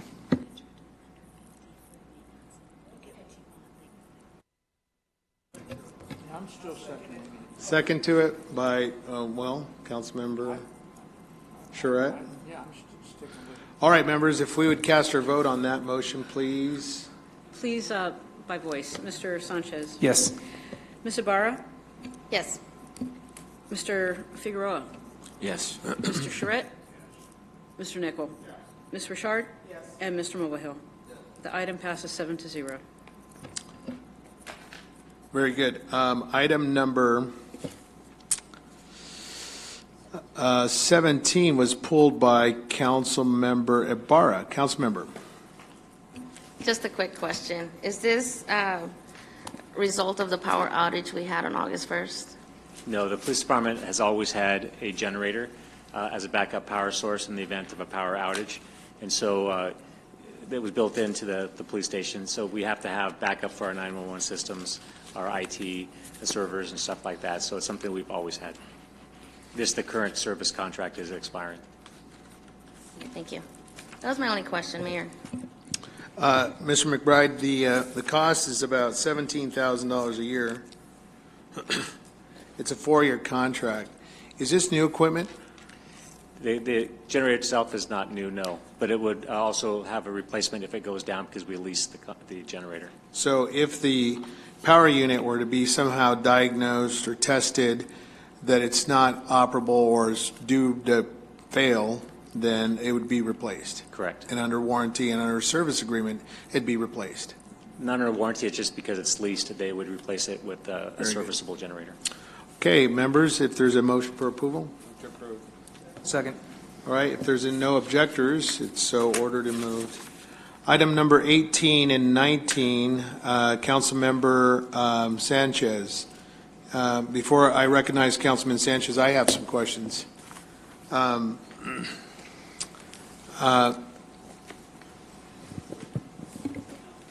The item before us is a Public Works Vector truck purchase. I'm reading from packet page 396, $479,000, almost $480,000. That's correct, sir. That's a big piece of equipment. It is. So again, I'm going to put on my councilman hat for 10 seconds and advocate like a councilman, because I would like some justification. Why do we need this piece of equipment? And walk me through kind of the basis of it. The piece of, the city at this time, own a factory truck that is about 25 years old. This factory truck is not in service anymore. So we need this piece of equipment for our operation and maintenance staff. This piece of equipment is used to clean detention basins. It's used to clean catch basins from mud and trash before the rainy season, so it will prevent the flooding of areas. So this piece of equipment is used a lot. In the last year, we, for emergency, have to rent one. It costs us $12,000 a month to rent it because the one that we have is down. The piece of equipment that we have right now is a diesel, and the AQMD is trying to get cities to get away from diesel. So this one is a CNG, which stands for natural gas, compressed natural gas equipment. But there is a need for the equipment in the Public Works Operations Department. Ms. City Manager, I have questions for you. Sure. Is this an opportunity for the council to consider outsourcing of this Vector truck, as well as how many Public Works utility members equip this piece of equipment? That would be a better question for him, but I would want to remind you, we have a legal obligation to clean these. Yeah, that's not my basins, question, so. though. Let's hear the question that I asked. The operation and maintenance staff have a group, had a division of it. It's for cleaning cleaning the detention basin and the catch basins and the curb and the gutter areas. And we have 3 members. We have 3 people that will be operating this Vector truck. And so how many staff members from our city man it? 3. 3 members man it. Okay. Exactly. Is this an opportunity for the council, back to Ms. City Manager, is this an opportunity, it's a policy question, it's a policy decision, for the council to reconsider eliminating the purchase of a Vector truck and possibly outsourcing it? We would have to investigate and bring something back to you. Do those 3 staff members only run the Vector truck, or do they have other duties? The storm drain section consists of 3 members, and that is the one that use the truck. They use that in a yearly, through the year to clean up the catch basins from any debris, any mud that is there. We have detention basin that the city is responsible for maintaining. They use that truck for that. Like I said, we have a truck already that has been used for a while, but it's been down. It's 25 years old. It's not, operable anymore. Ms. City Manager, in my conversation with several vendors, there is an opportunity to outsource. There is an opportunity to save money. There is an opportunity not to purchase this vehicle and consider optimizing our efforts in austerity mode. There are several council members today and last council meeting that have expressed here publicly that they are not willing to go into reserve dipping. I think it's appropriate for us to at least consider looking if these positions ultimately can be outsourced. As I understand it, through vendor services, there is an opportunity to explore that. Mayor? Councilmember Sanchez. Yes, so the funding for these trucks, the Vector truck?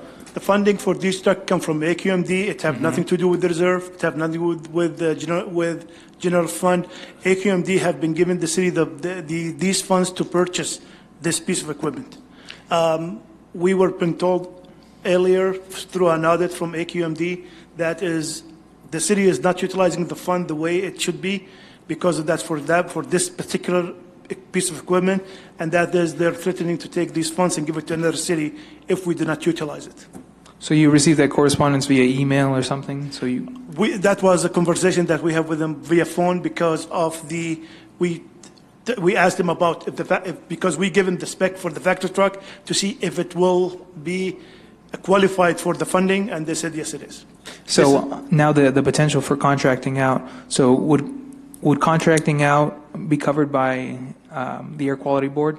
No, that then will be a general fund. So that We would have come, to- that would then come from our finances? Yeah, exactly. But right now, as it is, this equipment would be paid for by the state?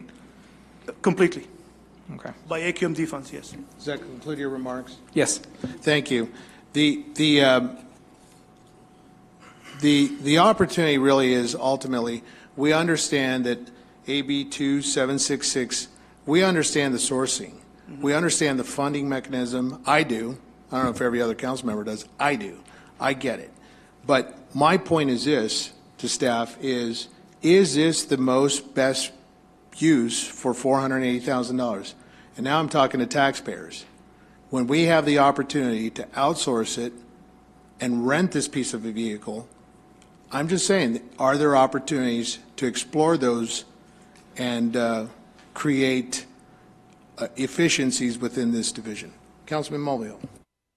I was just going to mention that we're not paying for this, that the AQMD is, and also the AQMD is paying for the next, the boom truck as well.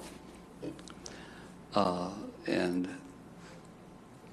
outsourcing in many cases really has been beneficial, but the point is, I think that the AQMD is financing the entire purchase of this vehicle, so, I'd move that we approve this. Charette. Well, I think, just to make it perfectly clear, Yes, sir. we're not paying for this. AQMD is paying for it. If we don't take the money, where does it go? It just doesn't come to us? It will go, basically it goes to another city. I'm sorry? It will go to another city that's in Right, need. so we'll lose that money. Exactly. And then we'll go back to them and ask them to pay for our contracting out. Pay for the contract. When we that's- find a vendor, That's not my request. they're not going to do that. That's my point. That we'll lose this money. 3 employees will maybe not be needed any further. And I've been very clear that government isn't an employment opportunity, but we do need good employees to operate and to get this equipment in our possession. We need to get this done and get this equipment purchased. So again, I second the motion. I support the motion. Thank you, Councilman. Mr. Kishta, Yes, did the department, in consultation with your city manager, did you at least, what is the list of priorities? This money can be utilized elsewhere, couldn't it, on vehicles and vehicle replacements? It's not simply just for a Vector truck. That's correct. Can be used in any vehicle, any heavy equipment that we might be able to purchase that is a CNG kind of conversion fact. But, our need, our assessment and equipment needs, rank the Vector truck and the crane truck, which is in the next item, at the top's priority for now. And when do we have to have these funds? These funds are committed funds, I get it, from AQMD. Yes, sir. When do we have to expend these funds? I'm not sure. We're not sure. I'm not sure if You're not there's sure. any time limit on that. Okay. Ms. Barra. I have 2 questions. What's the total amount that the AB 2766 or AQMD is given to our city? I believe we have a balance of 801,000. Paul. For the current fiscal year, our beginning fund balance is estimated to be about 806,000. Currently, we're going through our audit, and we'll firm that number up, but that's our expect. For the year, we're looking at bringing in revenues around 265,000, and our expenditures for the year right now are about 10,005. It might be helpful to note that during the creation of the budget, what we normally do is we would budget expenditures such as the Vector truck and the boom truck. However, to our Public Works Director's credit, he didn't budget any of these expenditures until we had positive confirmation from AQMD. Only then did he do the staff report and move forward. Okay. My next question is this something that we can also use for a chipper truck? For example, I know we've been renting them out every month for the tree trimming and the palm trees. Palm trees really need to get done. I'm wondering if we can, put them into the factor of getting We're talking about the chipper. the chipper and the truck. I'm not sure that is if there is any chipper that has been manufactured at CNG, because the main import, the main item for AQMD is that the vehicles is almost zero to a little bit of a mission, and that is why they approved these kind of equipments for purchase. I know that is factor truck and the crane truck that is we are requesting came in CNG, but I'm not sure that chipper comes in CNG. Can you look into it? Sure, I will be. Because that would definitely help us with No the problem. rentals that we're doing. Thank you. Councilman Figueroa, boy, for our viewing audience, we're talking about a $480,000 piece of equipment, Vector truck. Councilman Figueroa. Two quick questions. Does the water department have a Vector truck? And if so, why wouldn't we be able to use that, or could we? Yes, sir. The water department, in the matter of fact, have 3 factor trucks. The problem that we have with the water department that they use it in sewer, and I cannot use that factor truck that used in sewer to clean water outlets that lead to Water of USA. So they use these factor trucks only for sewer, and it continue to be used for sewer.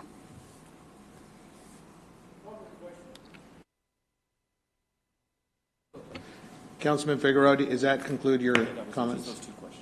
Okay, so the item before us is on the floor. Yes.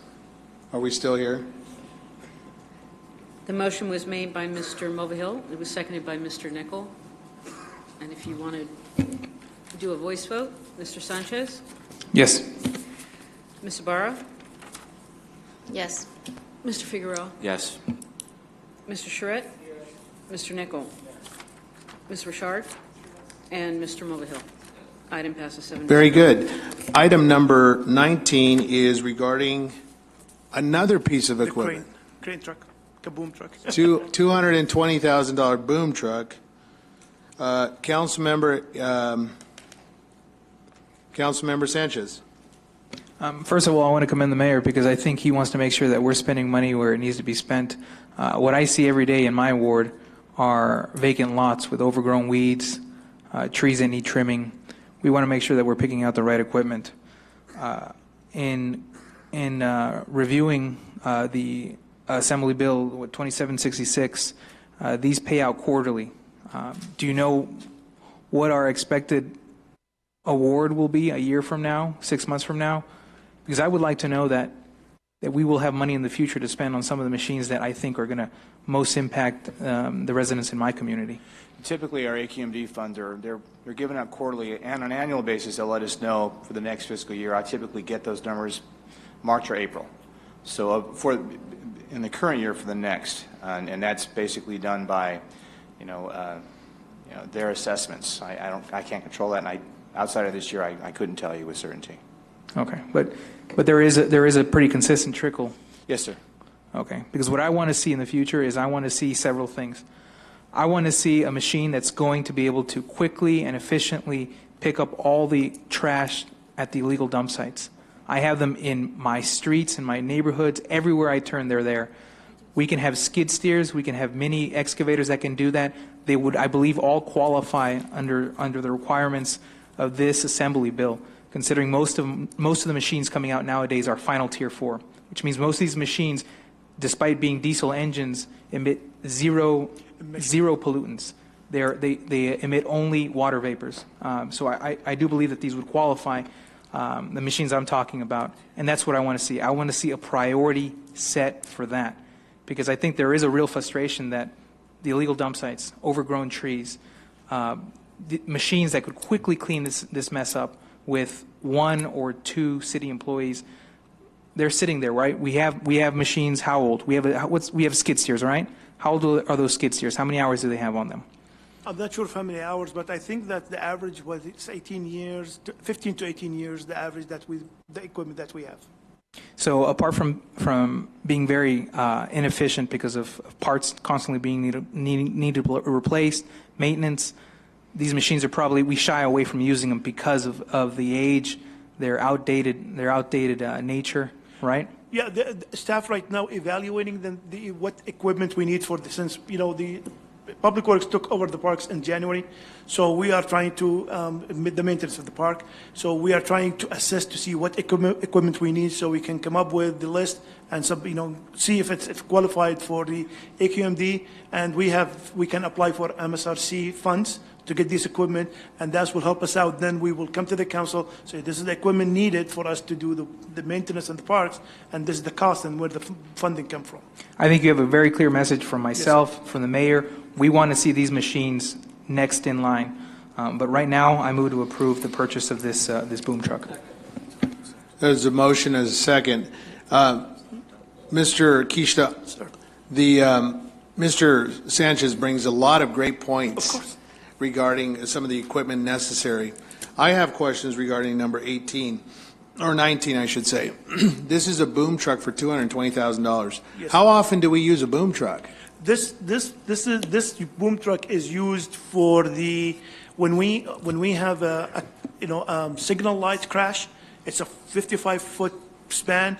How often do we use one? I'm going to say once a month. Once a month? Yeah. So about 12 times a year? 12 times a year. Maybe 16 times a year? Taking it. Okay. And are there any other uses for a boom truck other than maybe a utility pole replacement that we own? Because Edison would replace their own. They have their own equipment. They have their own boom equipment, I would imagine. Edison will not service the city-owned signal lights and street lights. They will service their own lights only. We have that for, the boom truck will be used for that purpose, but will also be used to trim trees that is our forestry staff can do in emergency cases or something happened, huge tree that fell down. This boom truck can be easy pick it up. So it will be multi-use, not only for street lights and signal lights, but it will be hopefully for trees. Brings me to another question. Our streetlight department very rarely, I would imagine, uses a boom truck because why? We contract out to Quality Light. Is that right? We contract with Quality Light to fix the fixtures if there is something happen, but they do not go ahead and pick up the pole if there is a crash. Oh, understood. Yeah. Right. So we do staff do that and use the boom truck for that because it's long. Correct. Yeah. But, I mean, in all fairness, the discussion is, when do we use the boom truck for $220,000? If we use it 12 times a year, council, this is your baby. You make the call.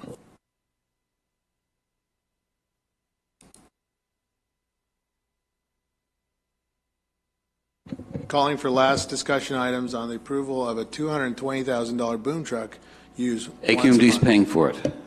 Used once a month. All right, members, if the members would cast their votes. Can we go with that consensus? A consensus? I don't have a screen, unless you want to do a voice vote. Mr. Sanchez? Yes. Ms. Ibarra? Yes. Mr. Figueroa? Yes, and I better see it a lot. Joel. Mr. Charette? Mr. Nickel? Ms. Richard? Mr. Mulvihill? The item passes 7-0. And Ms. City Manager, the expressions by Mr. Sanchez and myself, for 7 years, I, as a council member, have been asking for a weed spray truck. For 7 years, I, as a councilman, now I'm going to, as a mayor, going to ask for it. So I'll be asking once again, officially and formally, to this staff that we need a weed spray truck in this community. There are medians to be sprayed down. There are cracks. We need to get on top of it. Moving on to our next item. I think we're done with consent, are we? No. Item number 23, Councilmember Figueroa. Yes, thank you, and I'll try to make this quick. I'm simply asking questions here just to make sure that we're not making life a little more difficult for the residents that are, or the people that are going to participate in this program. It's my understanding that the terms of the loan are changing. Not the amount, the $40,000 is still the maximum. The terms that it's going from a 10-year at 0% interest, forgiven at 20% at 6 years, forgiven completely at 10 years. And it's changing over to a deferred loan at 3% per year with no payments on the loan up until one of 5 things happens. It becomes due and payable upon either a sale of property, transfer of title, the owner's not using it any longer as their primary residence. There's a refinance of the property for cash out, or a HELOC, an equity line of credit, or there's a settlement of the owner's estate. My question on that is that the full amount is due, if there's a HELOC or equity or cash out, what happens then if the amount that is refinanced does not meet the same amount that is needing to be repaid? What happens? Is it due in full? Does that resident have to pay back that whole amount? Let's say they took out the 40, but only are refinancing 20. Do they still have to return that 40, even though they only took out less than what the amount is? That would be a unique situation. Typically, that's not what happens, especially in a low-interest environment.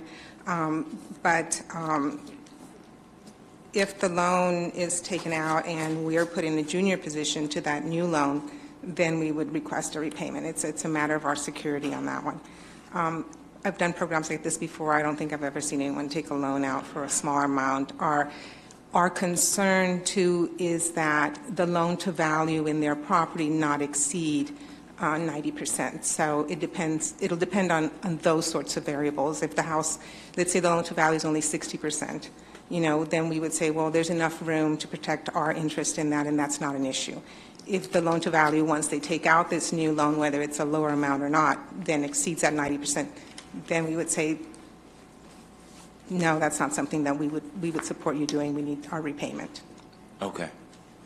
I've mentioned the 5 items on which it's due and payable. I'm going to focus here on number 4, which is the refinance property for cash out or a HELOC.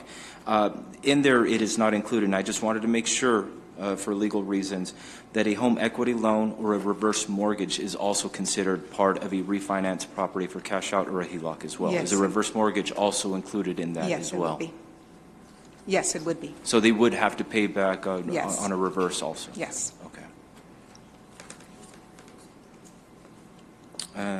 That is all. Thank you. Thank you. Is there a motion for approval? With the second by Nickel. If there's no objectors, stated so. None. Thank you. Item passes. Item number 24, Councilman Figueroa. And I'll try to make this quick. My question was answered prior to this. It was regarding a property that's already existing in that area. That property is not going to be affected by the proposed area of the development here, correct? Correct. So I know that the council member brought up the fact that it appears there's a house on the property. What's unique in this case, if you look at the shape of the track map that's in front of council, it's the same shape as the parcels directly to the north as it is the entire thing all the way to the south to the following street. So the residential property that was in question is not part of or included within the final track map. Okay.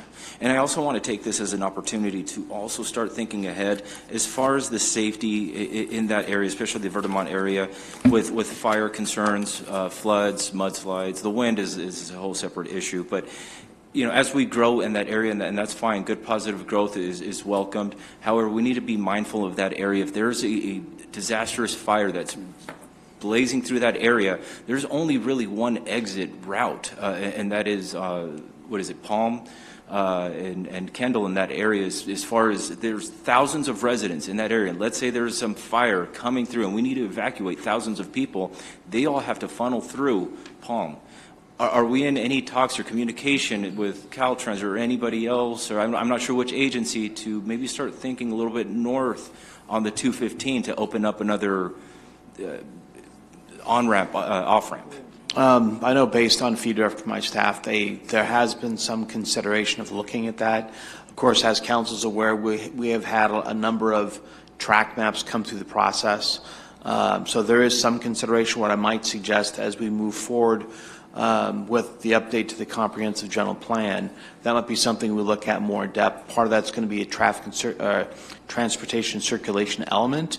So as we focus on the overall Verdemont area, we may want to focus in on that, looking at future growth and infill and what that might trigger at the Palm and the 215 connection. That might be a good time to identify the potential impacts and kind of put that on the books as something for us to look at. Okay. Thank you. And that was all just Very good. Motion for approval. With a second by anybody on approval? Councilman Mulvihill, item number 24. Any objectors to it? State it. None? Very good. Item passes. At this time, items to be referred to committee, or if members would like to agendize an item. Councilmember Ibarra. Councilmember Ibarra, Yes. I respect what you said publicly earlier about decency and the ability to recognize you. Thank you, Mayor. Ma'am, you have the, hold on. I get the- You have the floor, you have the opportunity on items to be referred to committee or to request that the council agendize an item. Thank you. Mayors and members of the council, back in May and June, I have been wanting to bring up our shelter's current condition, and it has fallen on deaf ears, or it never got to a vote because we didn't have a quorum or because our city manager said no vote was needed. Well, we do need the vote today. I have been telling this to our city manager since our first week in May.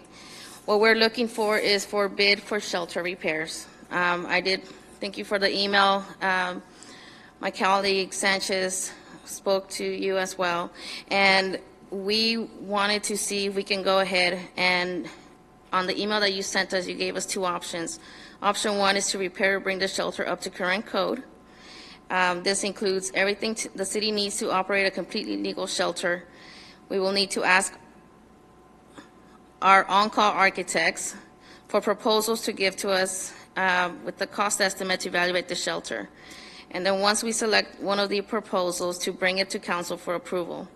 In that same paragraph, you said you believe Alex, our engineer, can get the proposal to us within 2 weeks. I'd like to make the motion that a vote or motion for a vote that we go ahead with this first option so that we can move forward with fixing our shelter. In this case, I beat you to it. Alex has already reached out to the architects to get that, and we'll be bringing that back to you when we come with our full report on animal control on September 18th. So we'll have that bid for you. So we've already started. Awesome, thank you. So is this... hold on, Mr. Sanchez.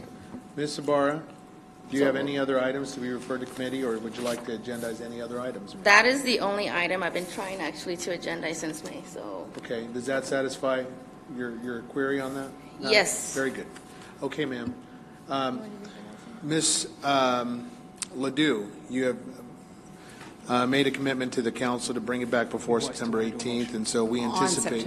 On September 18th, with the full report. Yes, Correct. very good. So, Ms. Ibarra, let's work with our staff, we'll wait for it, and it'll be an agendized item, and we can talk about it then. Very good. Thank you, Ms. City Manager. Mr. Sanchez. Well, I'd like to take this opportunity to not let the staff alone bask in the glory of this. I would like the council to take a vote on this, that the staff come back. We have agreed to September 18th come back with the proposals from our architects to draw up the blueprints.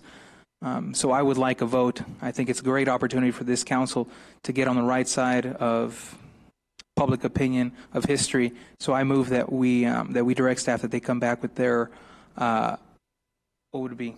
Their proposals for architects to draw up the blueprints. So I make that motion that we bring that back September 18th. I'll second. I would just like to clarify, and Alice can correct me if I'm wrong, what they'll be coming back with is a proposal to evaluate the shelter to bring it up to current modern standards. Yes, yeah. Okay, does that satisfy Councilman Sanchez, Yes. Okay, very good. All right, are there any other members of the council who would like to refer items to the committee? This was a vote. I'm asking for a vote. I'm asking for the council to approve this. You can't. We can't have a vote to agendize a discussion of this? You don't need a vote to give that kind of direction normally if we get a consensus, but if you want to take a vote just to give staff direction, it's not Ms. City taking Manager, action. you've made utterances and commitments to bring it back on September 18th. You're before Again, the public. I'll reiterate what I had said already. I want this council to take a step in the right direction of public opinion and on history, that we're exhausting every opportunity. Actually, it does help when I get clear direction from the majority, so I would agree with that. I'll second. Okay, very good. Well, it's already been seconded by Councilmember Barr. All right, great. We want to vote on it, on discussion points, council members. Let's vote on it to come before September 18th. Councilman, Yes. Yes. Yes. he's nodding yes. Yes. Very good. City Manager, you have your direction. We thank you. All right. Any other members of the Yes. council who would like to refer items to the committee or agendize a matter? Yes. Councilman Figueroa. Thank you. I have four. In light of a previous conversation that we had at the previous meeting regarding the environment, I guess, so to speak, I want to send to LRC, I'm assuming it would be LRC, the discussion and a review of using two-stroke engine generators unless it's an emergency. And there's two reasons for that. One, of course, What committee, sir? LRC. Very I'm good. assuming it would be Your LRC. next item? Next Your four item items? would be to review and update the yard sale code. Very good. Third, to update the municipal code regarding the taxi and non-emergency vehicles to include rideshare services. Very good. And then the fourth one would be to review and update MC 5.10.080, and that is in reference to the maximum number and type of authorized commercial cannabis businesses permitted. All items to LRC, sir? Yes, sir. Are there any objections to that agendized item? Or, I'm sorry, to reference to committee? If not, we'll move those to committee and hearing. Councilman Nickel. Yes, I attended the LAFCO hearing today. My understanding is there has been a continuation to October on consideration of the Spring Trails annexation. I understand staff will be engaging with the LAFCO staff and to get a better understanding of that process. As soon as staff has made those communications, I would like to get a briefing back to the full council on what, if any, obligation we have and what the status of that annexation is given the conditions that have been placed upon it now. Would you like that in closed session, or? I don't believe it needs to be in closed session, does it? I think it's a public session item, and I think the public has a right to know what the status is on that process. Would you like a time date on that, sir? I understand it may be a meeting or two, perhaps, definitely within the next two council meetings. Thank you. Let's try to push it for September 18th, if that's okay, Terry. Councilman Mulvihill, or I'm sorry, Mayor Pro Tem. Yes, I'd just like to maybe get a report on how the police department and the code enforcement department plan on working with our street vendors. We're having a big issue with them, and also working with the county of San Bernardino to see how we can enforce the rules and regulations that we just set forth. Is that a matter for a committee, or would you rather have that for the council? I would like to see that updated agenda item, a report. A report. As to how we plan, how the plan of action. A report to the council. Because it's getting bigger. Very good. So, thank you. Okay, thank you. Councilman Mulvihill. Yes, before this goes further, fireworks. Is any committee working on that? We actually just polled today to find out when LRC can meet. We have a draft for you. Oh, It's super. not on the ordinance, though. It's just asking you what you want in the ordinance. Okay, Yeah, but the police department actually helped us with a full report on that. super. Very good. Councilman, does that conclude? Okay. And then, Madam City Manager, I'd like to assess and understand the policies of our local newspaper policy and periodical announcements. I'd like that heard at LRC. All right, we are now. Mayor, can you provide Yes. a little clarification on that? Newspaper policy review, I'd like to, we'll assess it, we'll agendize it in LRC. I'll provide the narrative to you tomorrow morning. Okay. Thank you. At this time, we will move into our adjournment process, and we will, hold on, Councilman. I know we all want to go home, but we are, I'd like to turn the floor over to Councilmember Richard. She has asked for a meeting adjournment in memory of Mr. Futch. Do you have any other comments, ma'am? No other comments other than the fact that we all just remember and recognize that he was an asset to the community. He has, like I said earlier, he was you just can't think about what he did for the city, but he was also a father, a brother, And I'm sure he had a host of family members, and we want to also think about that too. Very good. If we could all be respectful for a moment of silence in honor of Mr. John Fudge.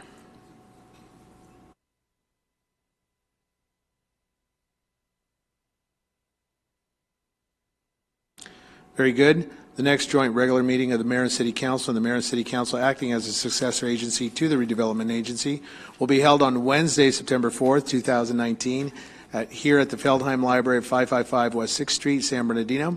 Closed session will begin at 5:30 p.m. and open session will begin at 7 p.m. Thank you very much for attending. Have a good night.